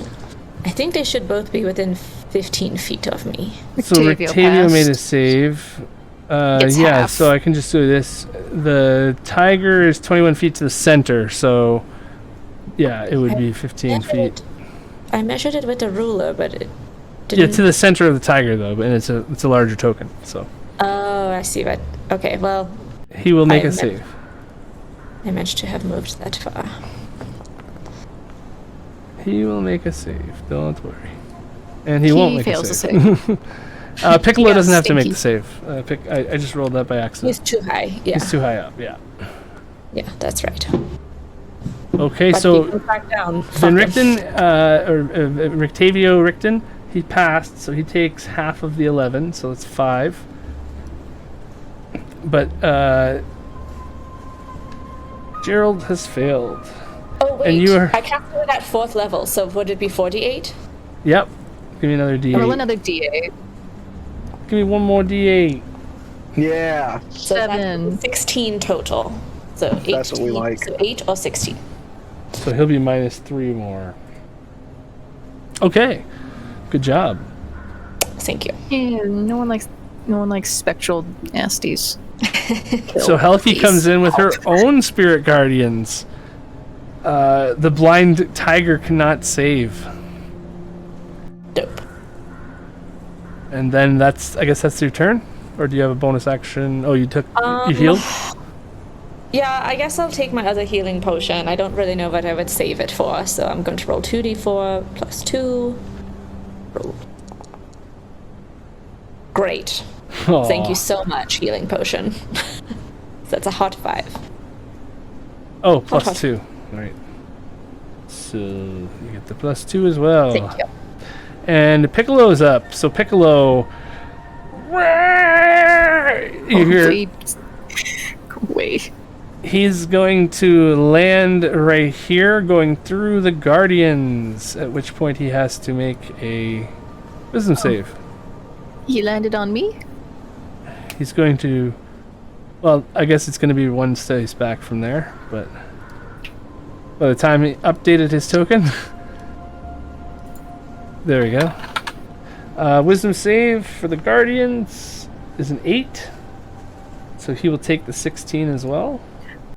Or do you want to roll that, or up to you? If you want to roll 48, you can. Or I'll go for the it's one 18 turn. Damage. 18? Yeah, she rolled 11, then her 7, last D8 right. was a 7. Alright, so he takes 18 damage. And then he will attempt to get into the suit of armor. That doesn't work like that, monkey. Stupid monkey.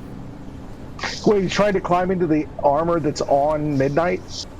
Well, he wants to take it apart and open it up and see what's inside. Okay. Oh, I get it. Okay. Miss. My current AC is going to be 25, though. So a 16 is a miss. And then he will just try to fall on you. Because it's not working out trying to grab you, so he's just going to try to fall on you. No.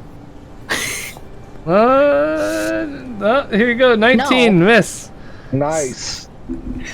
Just quit it, monkey. Quit. So you are able to avoid him. He cannot fall on you. He's very upset and making those sounds. Making the ook sound. And he's staying right there. Wenny. Okay, so first I'd like to resolve Barsk's attack. He is going to back up 20 feet. In charge. Why am I having trouble with this? It might be Is it that it's not letting you control him, so that's fine. Because Yeah, it's not his there we turn in go. combat. I your see, turn? Yeah, and then Yeah. he's going to charge at this fool. Is he going to go in and out? Does he have 40 Going feet of in. movement? Yeah. That's hilarious. I gave your goat reverse ability. Go. Okay, so I'm just going to say for flavor, he just goes this way and follows the spirit guardians of Helki all the way around Sure. again. I mean, if you've never seen a goat, they will back up and then run forward to attack. Like they do that in real life. Right, They'll back right. up and put their head down. So yeah, he's gonna ram. What's his face? Oh yes, yes. Wow. That's how the Billy For Goat 7 do it. damage. His older brothers would He's be so like- proud. He's like, no reaction. I'm feeling that snakes thing now. He needs to Quite a roll lot of goats on strength save. If anybody watched the PvP and watched the no reaction thing, then they'll know what I'm talking about. So 24 hits for 6 bludgeoning, 1 critical 7 bludgeoning. He has to make a Yeah. strength save, so 7 bludgeoning total, which is actually only 3. Which is cute, but he does have to make the strength save, Which is cute. which you never know. An He 11. fails. He Yes. fails. So the goat knocks the decapitated dude on his ass. So he's prone He's prone. for now. And this goat is proud. His older brothers are the ones that usually take care of trolls. This little guy is proud. That is He's so fighting funny. on a bridge. He's fighting on a bridge just the way his older brothers taught him. And so Woody is now going to take heart from that. And Piccolo is on the ground, right? Piccolo's on the ground now. Yep, he's surrounding Midnight. Yeah. Okay. Well, Shink, Woody shink, doesn't shink. like that. Shink. Shink the monkey. Okay. I am targeting this one. I am A shake, shake, charging shake. up with this guy. Then we are going to rapier. Advantage. That's too good. Oh, really? You're flanking. That's right. It is advantage. Yep. Oh my god, it's a lot of dice. That's a lot of damage. Ew. Sweet. That's What is that? 29. 29 It's a piercing magical damage from a rapier? magical weapon. Yeah. It is. Okay, well then, yeah, he takes 29 damage. Is the monkey dead now? Monkey's not looking great. He is near death. All right. And I'm thinking that that David is stuck in Rivolo. What's his name? Rictavio. Rictavio? Rictavio. Yeah. And I'm gonna use my bonus action to say, David, if you don't want to get stuck here for another 1,000 years, Misty step to me now, and hope that my dagger will hear me. Okay. You're in, you would know that so far, your dagger's never talked to you unless you're holding it. Or unless it's on Okay. your person. So Fair it might enough. have something to do with that, the fact that it's not answering you. Sure. Okay, I'll just have to scrounge for it, and then I'm gonna use my. If I move into the Helki's Guardians, I'm gonna get blasted, right? No. If Oh, you're no? designated as a safe person, it does not touch you at all. Yeah, you're Okay. fine. I'm But I'm assuming gonna she would have move said not. back waiting. here Yeah. next to my pal. Actually, fuck Winnie. I've decided. I'm just kidding. As you enter Helki's rageful. No. Okay. So My dearest friend. Groza. Commit murder, Groza. I'm going for the tiger. Kill the tiger, kill the tiger. Advantage on that one because it is blind. You notice actually that before you roll, one thing that's different than what it used to be before you died today, before this lady sent you back again, whoever that is, your hand, although it blistered and woke you up and got you into this, after that, the pain stopped. It's still glowing. It's functional now, though. It's also a little bit larger than it was. Oh. Like So you've I got. can use my greatsword? You can use your greatsword, and actually, it feels really light. The kind of thing where you would get the brute dice with it as well. Okay. So you'll get an Yeah, extra dice of whatever dice you roll for damage. You got gigantism in that arm. While that hand is active now, because you've died and the bond has gotten stronger. So as Groza lifts up his axe to take another swing, he notices it instinctually brings up both and sees that his hand's back, so he kind of just tosses the axe behind him, grabs his greatsword, and just brings it down on the tiger. Nice. For 20. You notice that the that hits. Gerald doesn't even move. He doesn't see you.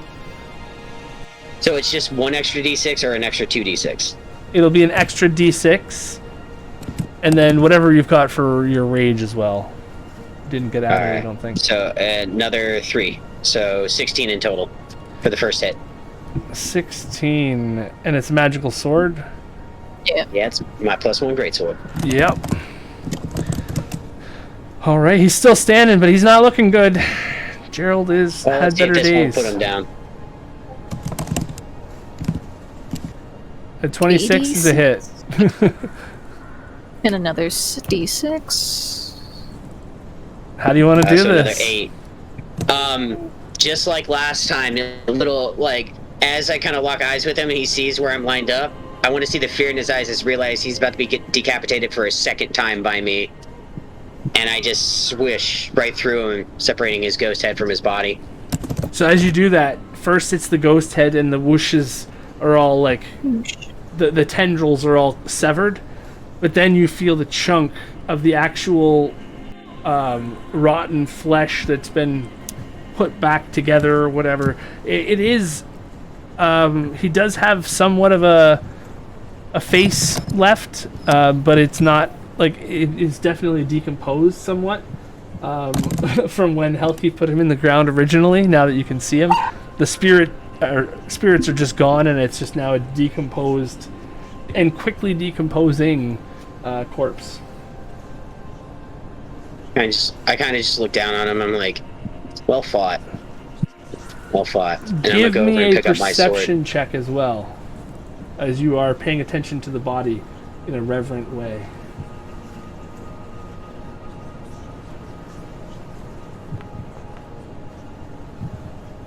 Well, 12. I'm going to say that the spirit went that way, towards Midnight and Van Richten. okay. When it died. I'm gonna go over and pick up my dancing sword. Okay. And that is... Do you have any more movement you want to use? Yeah, so that was about 20 feet, and I'm just gonna move 20 feet closer to Rictavia. Right on. So a little back and forth.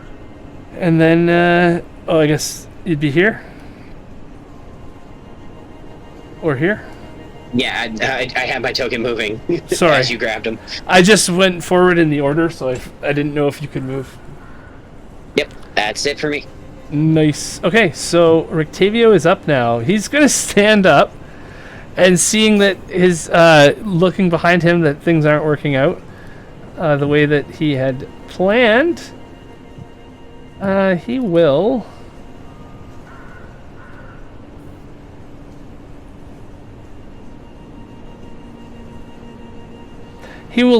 tip his invisible hat to you, Midnight, and point his sword cane at the ground beside you guys there, and cast a spell. Gross. Right there. As spider webs pull from around the bridge everywhere across that area and try to entrap you. What does web do? Web is conjures a web, fills a 20-foot area, makes it difficult terrain. It's anchored to the points across the bridge, so it makes it so that it's strong. When you start your turn there, you have to make a dexterity save. On a failed save, you're restrained as long as the web remains in place. You have to try to use your action to break free. Strength check against the spell save DC of Van Richten. So we need to make a strength check to not be restrained by the web. So you should or a all dex save. should be pinged to make that. I don't know if you are or not. Maybe I have to click damage first, even though there's no damage. Or apply active effects. Is that it? Apply the restrained. Jeez. Yeah, it's auto-restrained. Didn't even give you a save? No. Jeez. Okay, well, it's going to be Let's make a dex save. on your next turn when you try to move. You have to make a dex save, right? Yeah, each creature that starts its turn in the web or enters it during that time must make a dex save. Or enters them during its turn. Okay, yeah. So yeah. Copy paste for everyone to look at so they don't have to Google it. Dex save first on the start of your turn. So then, yeah, what he's going to do is he's going to skip over this way. Did he disengage? He did bonus action disengage. Stinky. Did he actually? You've got the journal on you? Yes. Okay, so then he will stay right there. And he's going to... Maybe he doing he can try. I'm You're gonna have to find it.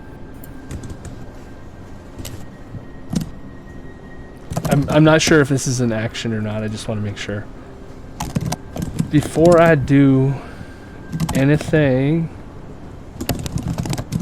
It is an action. Darn it! Okay, never mind. He's just going to stay there then. He will move back, actually. Yeah, he will move over to right here. No, fuck it. He'll stay there. He wants the book. Stay. He wants the book. He's preparing to get the book. Now that you're restrained, it's going to be easier. Ain't gonna live to get the book. Well, that's his plan. It's book. It is your turn, Midnight. So dex save to not be restrained. Yeah. And I have advantage because haste is lovely. And if I do not pass, I still have a contingency, thanks to Crim. Thanks to Crim. Oh. Yeah, he gave her something. Does a 16 pass or fail? DC is 16, so let's pass. Pass. I didn't. So have you to are use not the restrained item. anymore. Yay! That's beautiful. I don't like him. Let's. But if you move into the thing again, or you move around in the webs, then you will have to make the save again. So I have to move outside the webs to not get restrained again. Right, potentially. Because if you start your turn in the next turn, you will... And I'll just go here. Okay. And... hit him. 3 swings. That is 1 damage, normal. So that is 8 damage. And oh look, there's this beautiful thing. It's called a smite. It's a beautiful thing called a smite. And Helki can roll 4d8s again as well. Because he did fail that wisdom save for his turn. So 18 to hit for 20 damage total for that attack. Nice. And yeah, I'm gonna wait to do anything else till that gets factored in. And the 23 from there. Okay. Determines things. He's hurting. Then 2 more swingy swings. That didn't work how he had hoped on the restraining you. Damage, normal. So that's 10 damage, and then another one. Not gonna smite that one. Do 3 damage, normal. 12 on that one. So the 9 is a hit. Or the 24 is a hit. Yeah, so the 24 is actually a 25 because of magic weapon. And the damage is a 10 for that one. And there's a 24 and a 12. And then you already factored in the prior one. So that's 22 damage additional beyond the first one. The first one is 8. Beyond the first one. Scroll. After the first one, you did 22 additional damage. 12 plus 8. Should be 20 from the first one. No, after the first one, you did 22, right? After the first one, I think that was what it was. It's 22. Yeah. So I'm trying to see. Okay. The thing. So he's looking hurt. Very hurt. Yeah. That's potion of speed is definitely helping. Yeah, I have a feeling if I didn't have that, I might be a little bit closer to dead. Or did you want to have a bonus action midnight? Yeah. Okay. Top of the round then. Helki, you are up. Okay. Your spirit guardian's going around you. I don't know what else I can do. Make a dex save? I will do that, yes. With a +4 added from me? So maybe?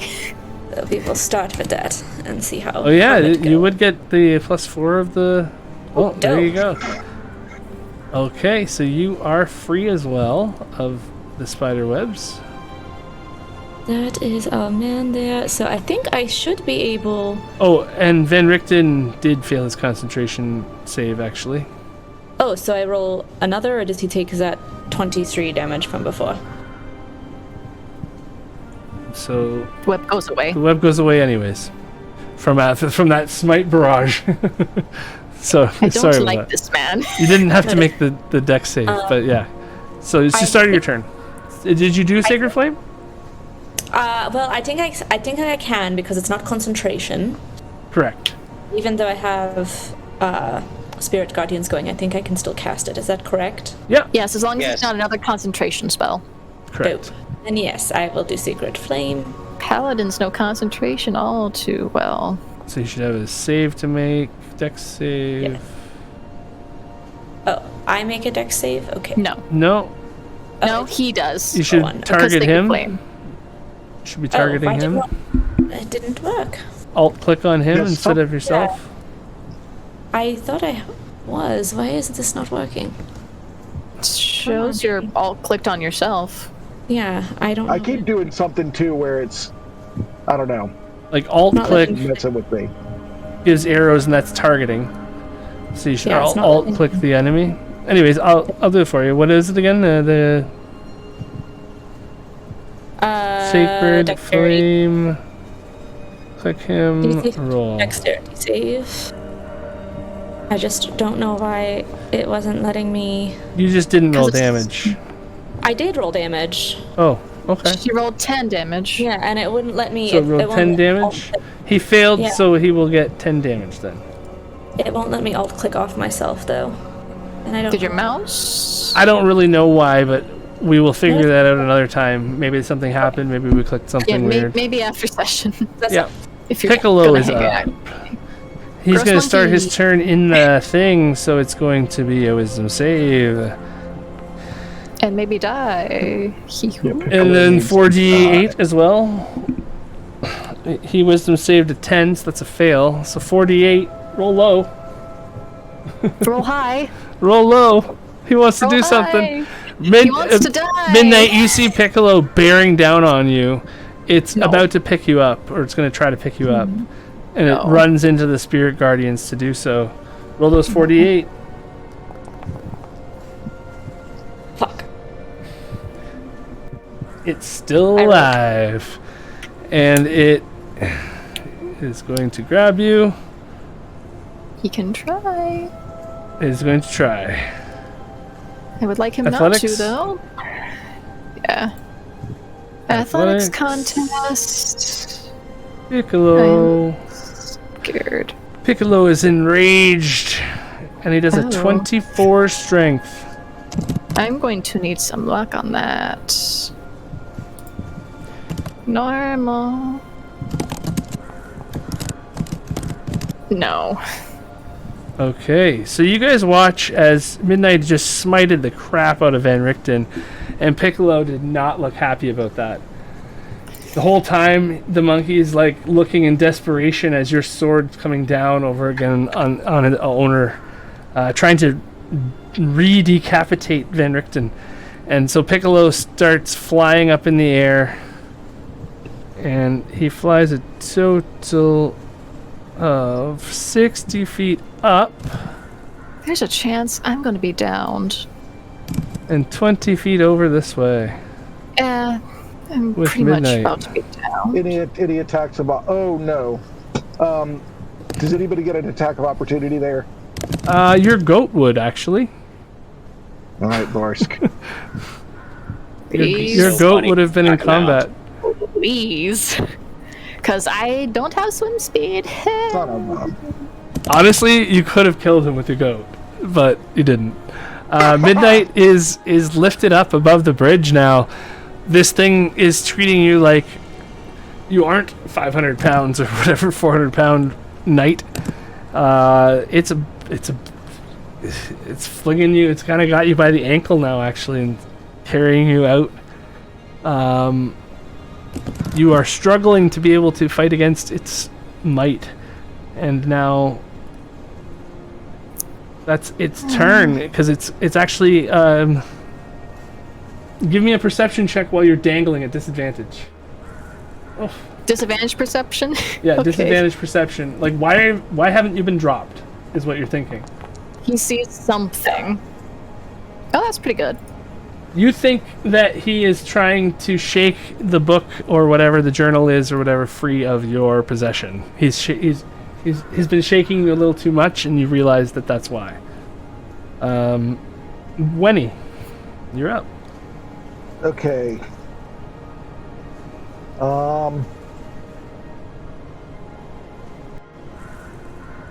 Guess I'm just gonna close with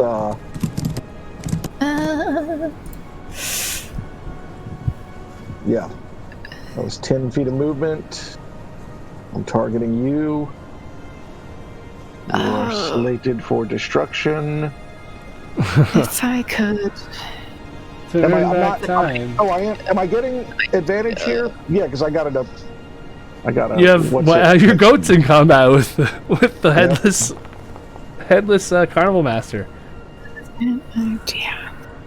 A 26 is a hit. 20 total piercing damage from a magical weapon. Okay. And Van Richten does not look good, as that goes right through what you consider to be, like, you heard a crunch as it passed, and you felt vertebrae pop out of place as the sword passed through. I don't have either dagger on me, do I? No, they're in the creature though. Are they in the creature in front of me? They're in his leg, yeah. His right leg. Okay, can I ooh. One's in his leg, one's in his side.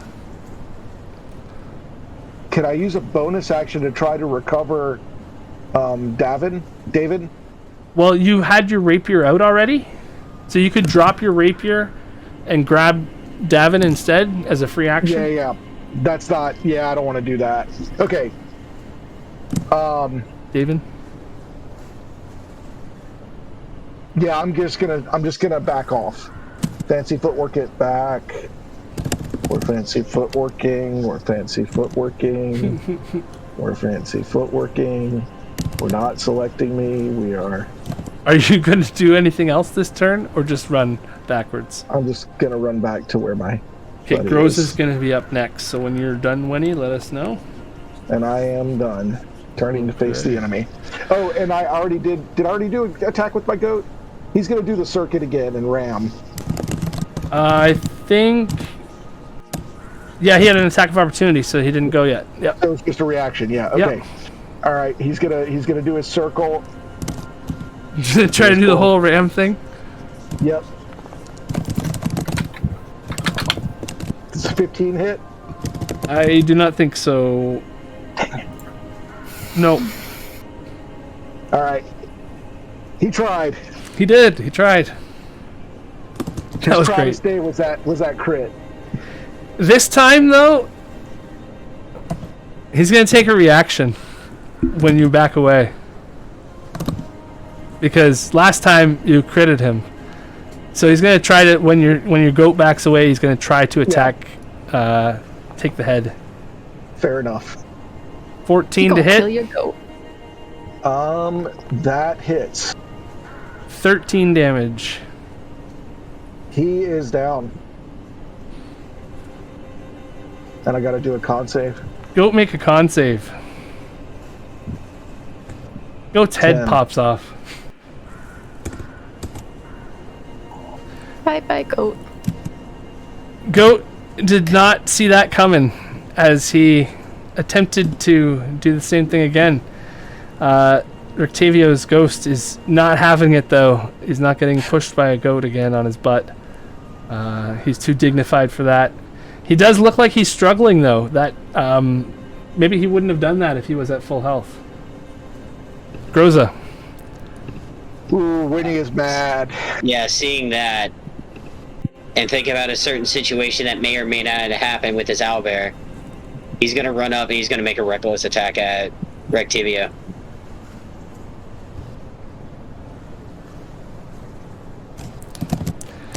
And the bard parries your attack as best he can. 24. But not good enough. That is a cane sword against a great sword. It pushes through 18 damage in total. Alright. And the Raging Barbarian comes through. How do you want to do this? I just swing it straight down and I just bisect him. So as he's like holding his little cane sword up, I just cut right through him like a hot knife through butter. Nice. You feel my the dog's cloth, getting excited about this. You feel the cloth split and very little resistance at first. And then all of a sudden you hear like a high-pitched scream, a ghostly wail. The skeleton of this creature is cleaved in two like a chicken on a bone counter, and this thing is just poof, and all of a sudden there's an explosion of spiritual energy around you. And midnight, you feel the book in your possession catch fire a little bit. It's like a holy fire. It's radiant. It's burning. And the creature that's holding you disappears. Uh-oh. Midnight, you feel that you are free of this evil presence. But I'm now free falling. However, the evil presence was holding you up. And so, yeah. Midnight, you plummet. 100. No, wait. I'm not gonna die. That's 20 DM, I do d6, have a which is the question. top, the maximum. Can I throw my rope out? Kind of like try to see if she can at least catch it? Because I do Okay. have 100 feet of rope. I will give Can you. I make a deck save to grab it? You seeing this happen and seeing the fact that she was up high, right? Yeah. She's falling. She's going to take Because I'm over 74 the water at the moment. damage, impacting that survive. water. So, if you I do would not not live. catch this rope, which you're going to have to throw a DC 13, and then you're going to have to make probably a DC 15 dexterity saves for both of you. So I can- DC 13. You can do. I can guess make you could that do dex save. a strength or athletics DC 13 to throw the rope out to her, but then you're gonna need a Thank dex God, I save got to that grab free it. rage. I can make 27. I can make the deck save. You want to know why? DC DM? 15 dex save, Midnight, to grab that. So I'm just going to display the info of this ring I have on me at the moment for if I fail the save, because I won't. Ring of Evasion that Krim gave me before he left. That was If I that's fail, that's a I ring of auto-pass. evasion. So that's like to not be damaged by something. You do not want Is to that when you evade the rope. fail a deck save? This is a save to grab the rope and save your life. Be fast enough, not to get out of the way of a fireball and evade something. You're not trying to evade the rope. You do have advantage though because you were hasted. Hasted. Let's So, hope it You will stays not have that an way. automatic success from a ring of evasion to evade a rope that you're trying to grab. But you do have advantage on the save. I can try. I have a +4 at least to add to it. I can only hope I pass. You got this. Not having that jinxed. Oh, thank God. I mean, go. you could just take my word for it. So you are don't swinging there on the bridge. These long pendulum swings that take like 8 seconds, 20 seconds for a full rotation. As you guys are victorious in this battle, it seems. Because thankfully the damage wouldn't have killed me, but it would knock me unconscious. It was close. So least I- he grabs at the least I- rope. Rosa just braces himself because he knows Midnight's heavy. And as soon as the rope goes taut, he just like starts pulling her up. I think this is the best. This is the best view of this, I think. Oh, wow. Swingy spin. Yeah, just put Midnight. Yeah, so you're swinging right around here. Yeah, exactly. Swingy spin me, swingy spin me. That's Leading awesome. bereft Stop and so much, you're heavy. Can't help that. Where's the best midnight swinging image? Swingy spin me, swingy spin me. Seriously, you have to stop. You're making me slip. Have the others help. It's extra weight. There. There's midnight. Let me see this. Where is it posted? Where? The woman in impractical heels and the gnome. Ideal candidates. That's brilliant. Oh, Okay, so you guys, you guys successfully got through this. You noted that book contains some serious magic right now. It's not burnt. It's got something on there, just sealed it back in again, but it's not necessarily diffused. Holding on to this book could have been what led this thing to you. Could have been what potentially is what making this stay. Knowing where you are, for instance. Tracking device. It's all sort of coming together now. oh, so it's like an iPhone. They stole. She's got his iPhone with the journal. tracker. The journal he spent every day with for his entire life. Yeah. He's kind of tied to it. Your Arcana checks were not good enough to give you that information outright, but After it suddenly combusting radiantly, something's up with it. How do they say it? The hindsight is 20/20. Yeah, maybe the Something book like that. can get kaboomed. Or be chucked in a river. I mean, Very it might blow you. You can just drop it right now. So do we want to try to destroy this or get rid of it? Because it did weird stuff when he poofed. Seriously, you can just throw it right there in the water. I'll throw it if you want me to throw it farther. Like, notices the big arm. You want to throw it? Sure, and I take my glowing left hand, and I just chuck it, like, towards the waterfall. Nice. And you see the glow in your hand actually, as you throw in the book, the glow from your hand invades the book and begins to light it on fire as it throws. And it has a long way You have down. no idea what the hell just happened. Yeah, after I throw it, I'm kind of like mesmerized by my giant greenish hand. It's 4 times the size it should be. Nice. Why is it every time someone dies, they get a weird deformity? Maybe First you're it was- cursed. No. Well, in one way, maybe. Not in that way. In one way, maybe.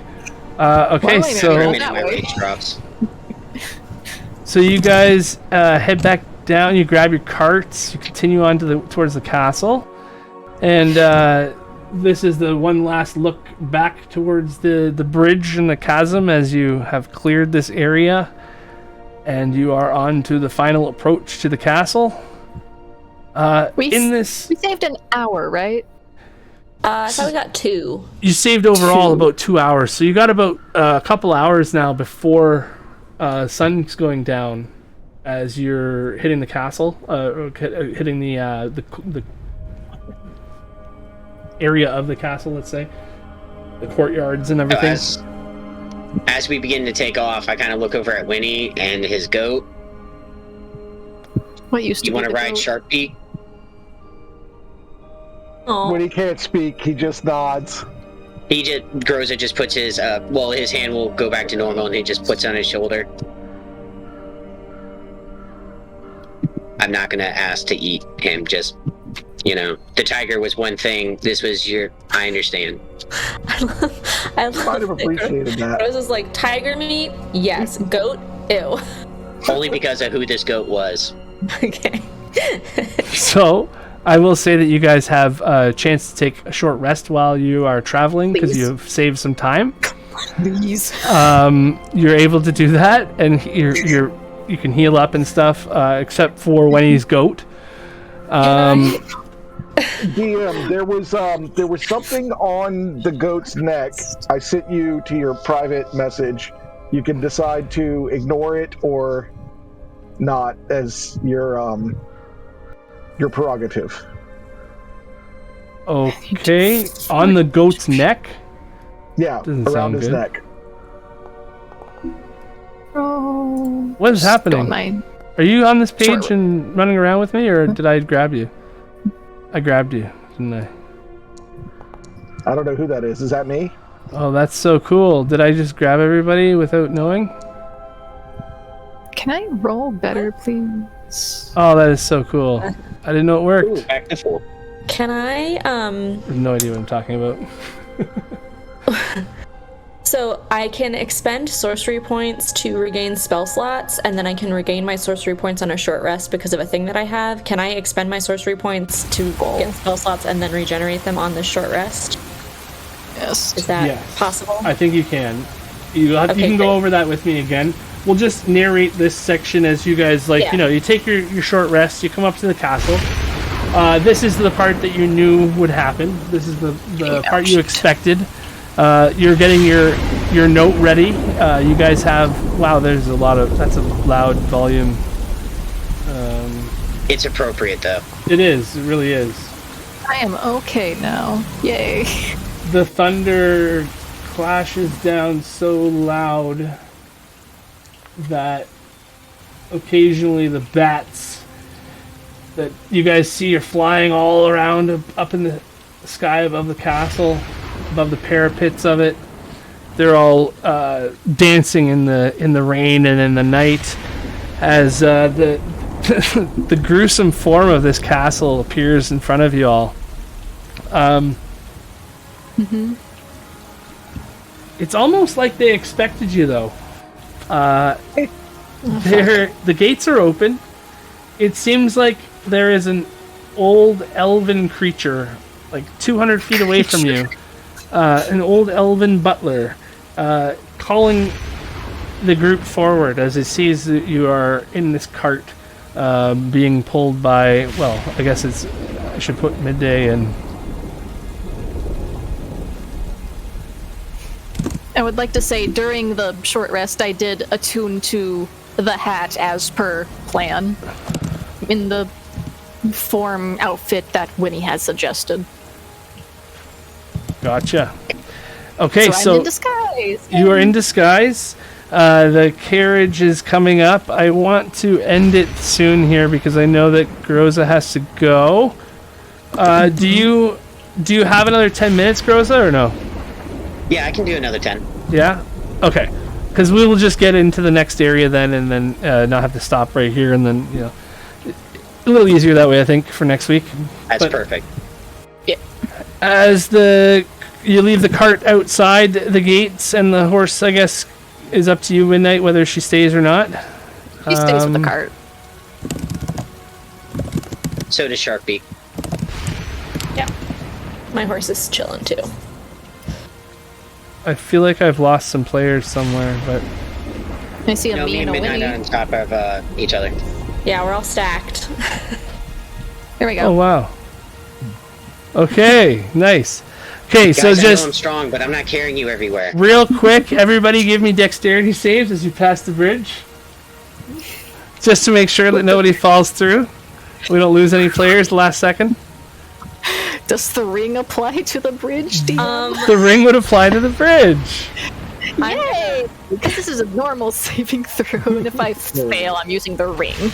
Wait, we're all within range, so we all get +4, right? Yes. Yep. Yeah, okay. 12 high enough to pass. A 12 total? Yeah. Yeah. If not, I have something else I can do. Oh, thank the gods. So, Wenny, your foot goes through. That was I He rolled a accidentally hit. 23. Yeah, I accidentally hit a save. A check, not a save. 23 is my save. Oh, gotcha. Okay. Because the bonuses are different. Gotcha. I was just gonna say your foot goes through for a second, but you're safe. Oh. Little gnome feet on a wet bridge. So everybody goes inside, and I'm going to just copy the tokens maybe here. The easiest way. Bring you into the entranceway. Oh, that's right, because it would be inside, not outside. You are free to go back outside if you like, but he is standing in the entranceway here for you.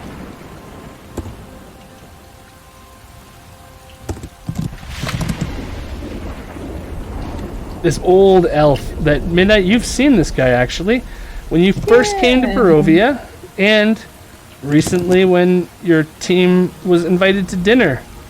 Yeah. This is Rahayden.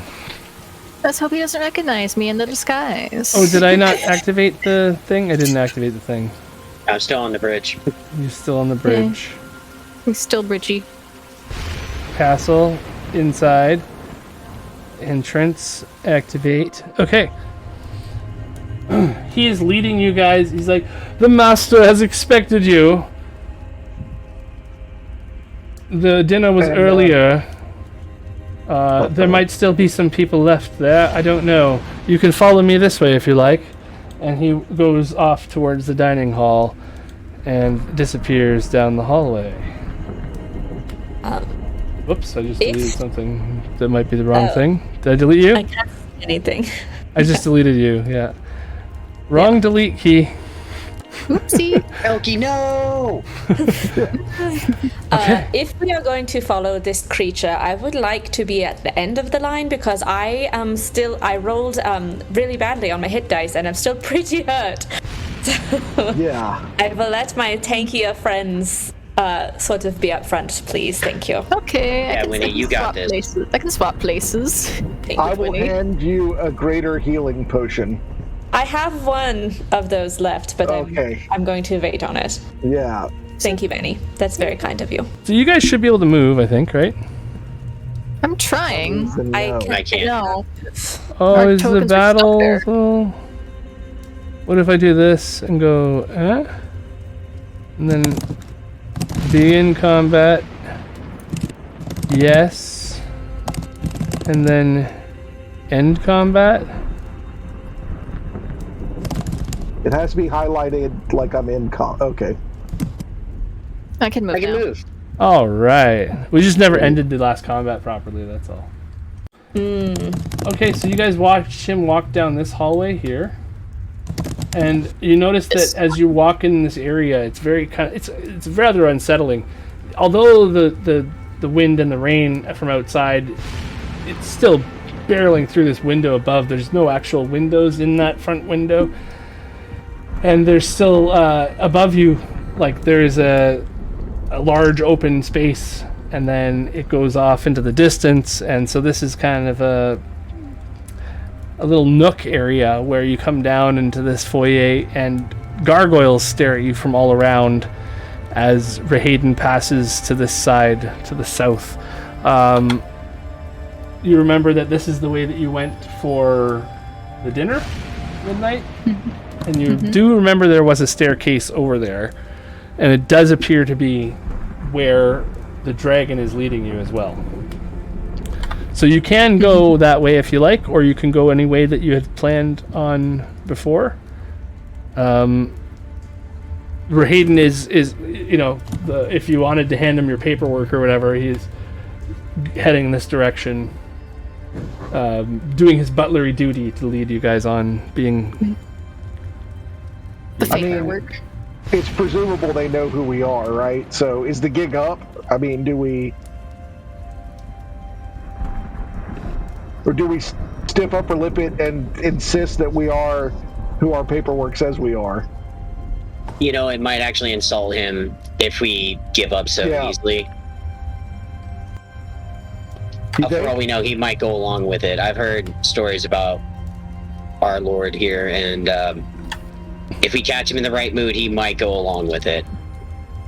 So you see That's him just the waiting stories I've heard.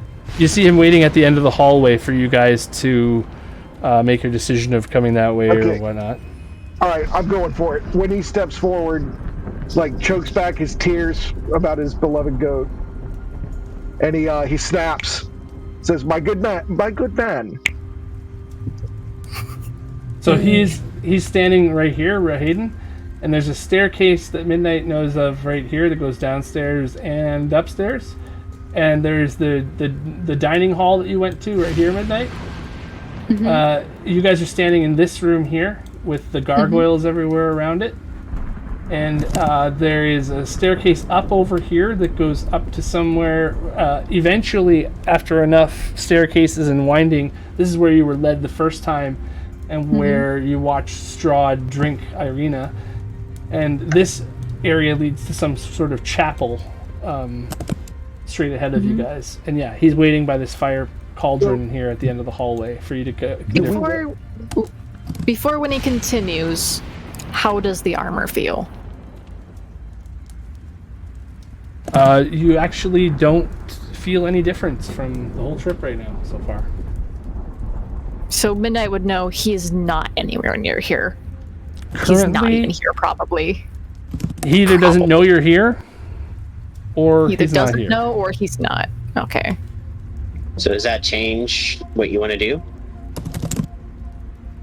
But kind of like, assuming when he's up there talking and we're all hanging back, she'll kind of whisper, he's either not here or doesn't know we're here. We should still go through with the plan, with the assumption that he is here but unaware. I don't want to make the mistake of being cocky about it. Okay, it's all about confidence. So you don't want me to smack the stuffing out of this guy? Not No, yet. there's probably plenty of people who would come in response to that, so don't. Well, now you're getting me excited, but I'll hold back. I don't have enough supplies to keep anyone from dying again. Okay, quick, just go along with me. We're good. Gotcha. So the stairway that we want to go down is there to the left, right? Yeah, he's Correct? basically standing in front of the door or in front of this fireplace thing, fire pit thing. Then to his right is a staircase where it goes down, and to his left is the dining hall. All right, so I will stride forward confidently with my paperwork held up by my face like this. And my armor, my glamour armor is now looking like a business suit, with maybe sort of a little gothic flair to it, like maybe a little bit like something out of the set from the Dracula from the 90s, you know? Okay, yeah. Waistcoat, watch chain, you know, double-breasted waistcoat, and I'm striding for like shoes with spats. Not white, because that's what a pimp would wear, but like calfskin spats, brown shoes, because we're in the country, and I stride forward, and when I get right to, you know, within 2 or 3 feet of this servant, I bow forward and click my heels at the same time, and I say, "My good man, allow me to present our paperwork."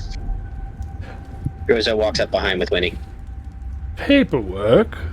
You see his eye, like, gives you that face he's giving right now while he grabs the papers and looks at them. Midnight, what are you disguised as right now? I was hoping Winnie was gonna coach her on the way there of what she is disguised as, because he's been talking to her about that. So you are the bodyguard, or Yes. you are the bodyguard. Goza is our local guide, and Hilke is our art expert. Okay, so you don't look like Midnight right now, is what I was saying. No. Okay. Yeah, she doesn't look like Midnight. Goza can look like Goza because he is our local guide. You paid me to bring you here. Yep. And so for Midnight, she would know the quieter she can stay, the better. So you're not here for the dinner with the wives, the brides, no? Oh, my goodness, no, sir. We shouldn't want to disturb your master's social... I was going to just go get them now. They'll be only a minute. No, we don't want to disturb anyone. We are here on official business. As you can see, and I open the letter and, like, shove it real close in his face, where he's got to look at it. Okay. As you can see, we are from Lundgren, Betruger, and Geitholz. And we are here to view your collection, as it is that time of year where we update our insurance holdings.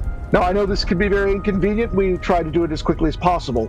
However, we are aware that you have a particularly interesting collection of bones, and I brought a particularly skilled and experienced expert in bones to examine and appraise your collection. As Now, you're talking... He puts her robes below as he says that.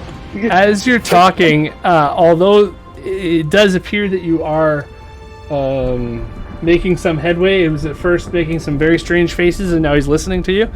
But you are also hearing something that's starting to get louder and louder as you're right next to him. You're the only one who's right up next to him. And you're within like this 10-foot bubble of him, and you start to hear these voices. You hear screams, and you hear echoes. Like it sounds like something's bouncing off around, like coming from him. Screams of women and children, and just like people on fire, and and it's like you're listening to a movie in the background, but it's coming from him. All right, it's gotta unsettling. power through it. It's what? It's unsettling. It's very unsettling. Yeah. My name is Erlich Gowder, and this is my associate, Mistress Malin Avarat. Pleasure to make your acquaintance. And if we could examine the collection, we will be on our way. We would not like to disturb your party. So, you're saying we need this to be in order to insurance. Is this important?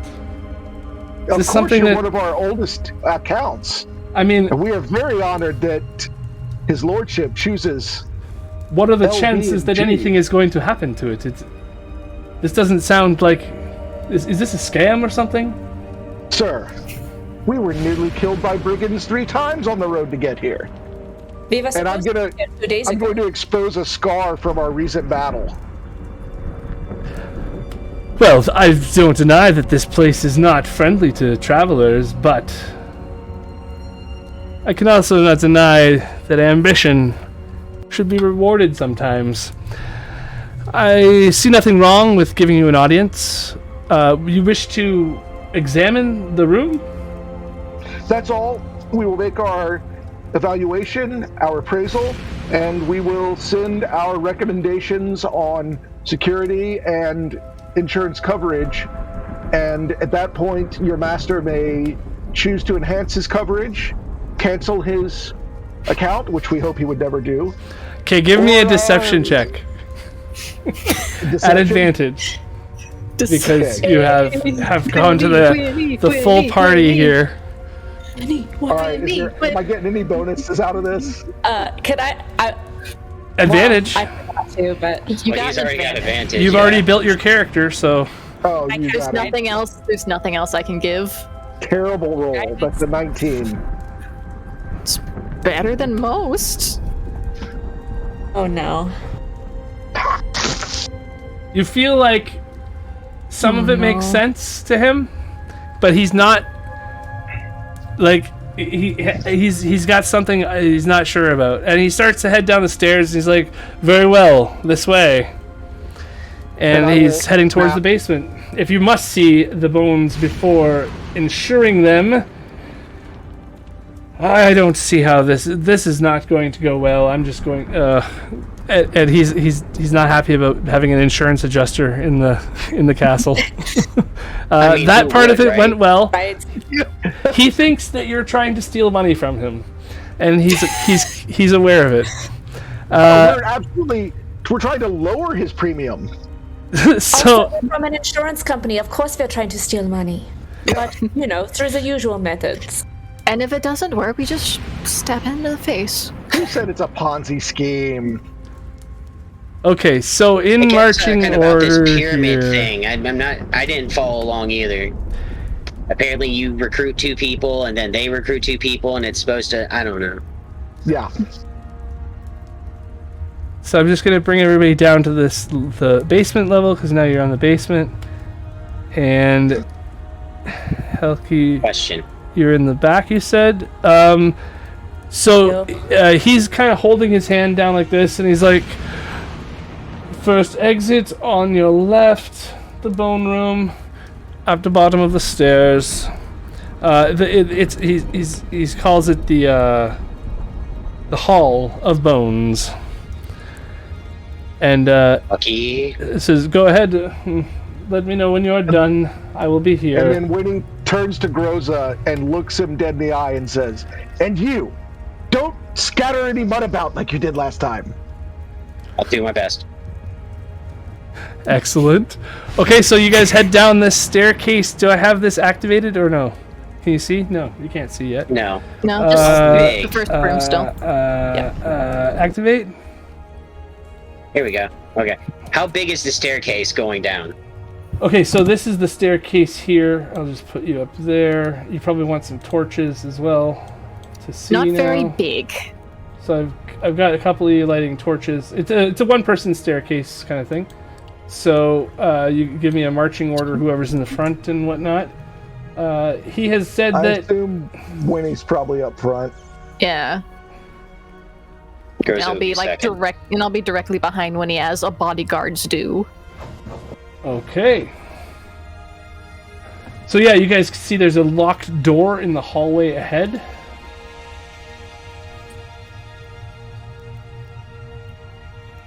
Winnie can Locked fix it. that. So he just pointed us down here Yeah. to a locked door? Okay. Just check. Yeah, this feels wrong. Feels like a setup. Yeah.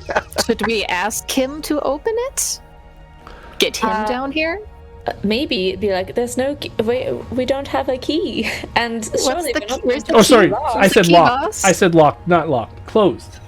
Oh, okay. There's a Oh, okay. yeah, no, there's a closed door. You can open the closed door with says your mouse.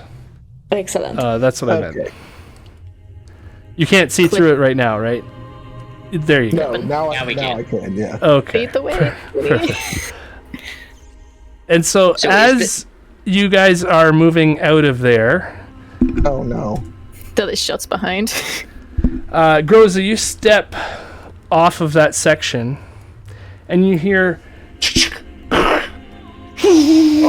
and all of a sudden, Helki, you turn around, and Groza, you see just Helki getting launched up into the air, as the entire floor, because of the weight of Groza leaving the floor, the entire floor shifts upwards, jolts in its standings, and then flies up at an insane speed. Me and Gross were keeping the floor Helki, down. as Midnight, you look and you see the Hall of Bones through that doorway. You know, you can get a glimpse of it there. At the same time, Helki is flying up at breakneck speeds. I want to Impacts the ceiling and falls back down, taking more impact. No. Is this like a trap effect or just a shitty floor? A pancake. Where's my elevator? As long as you don't die. I can still get you up. I can get you up whether you die or not, but I would prefer you to not. Where the hell did it go? I would also prefer to not. Because I can't get your HP back up. I have a map for this exact thing. And it better be here somewhere. Oh, maybe it's on the... I know what's going on. Basement map. Right? That makes sense, right? Why would it not be a basement map? No, Shit. it's not. Oh. That's it. There we go. Okay, Helki. Where's Loki? This is where we'll end the episode right now. Helki, you are traveling up in this elevator, and all of a sudden, from the walls around No. a gas cloud starts to fill the chamber. No. Make a Constitution saving throw. Oh, no. No.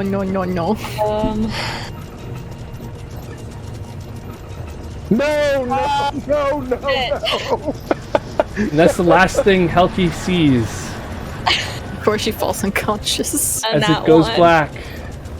And we will be seeing you guys next week Not good. on saveVSgames presents The Curse of Midnight. No, The Curse of Strahd. The curse of the bad save. Golly, I'm gonna need about 2 hours of Comedy Central to wind down before I can go to bed tonight. Right. Can I make it canon that the last thing Helki says before she blacks out is, oh shit. Oh shit. Not again. Face into the stone floor. Perfect. Alright, thanks everybody. We'll see you next week. Or maybe the week after that. I'm not sure yet how this is all working out. Somebody said something about maybe next Monday off. I'm not sure. Hopefully we'll be back next week. Bye. Have a great week.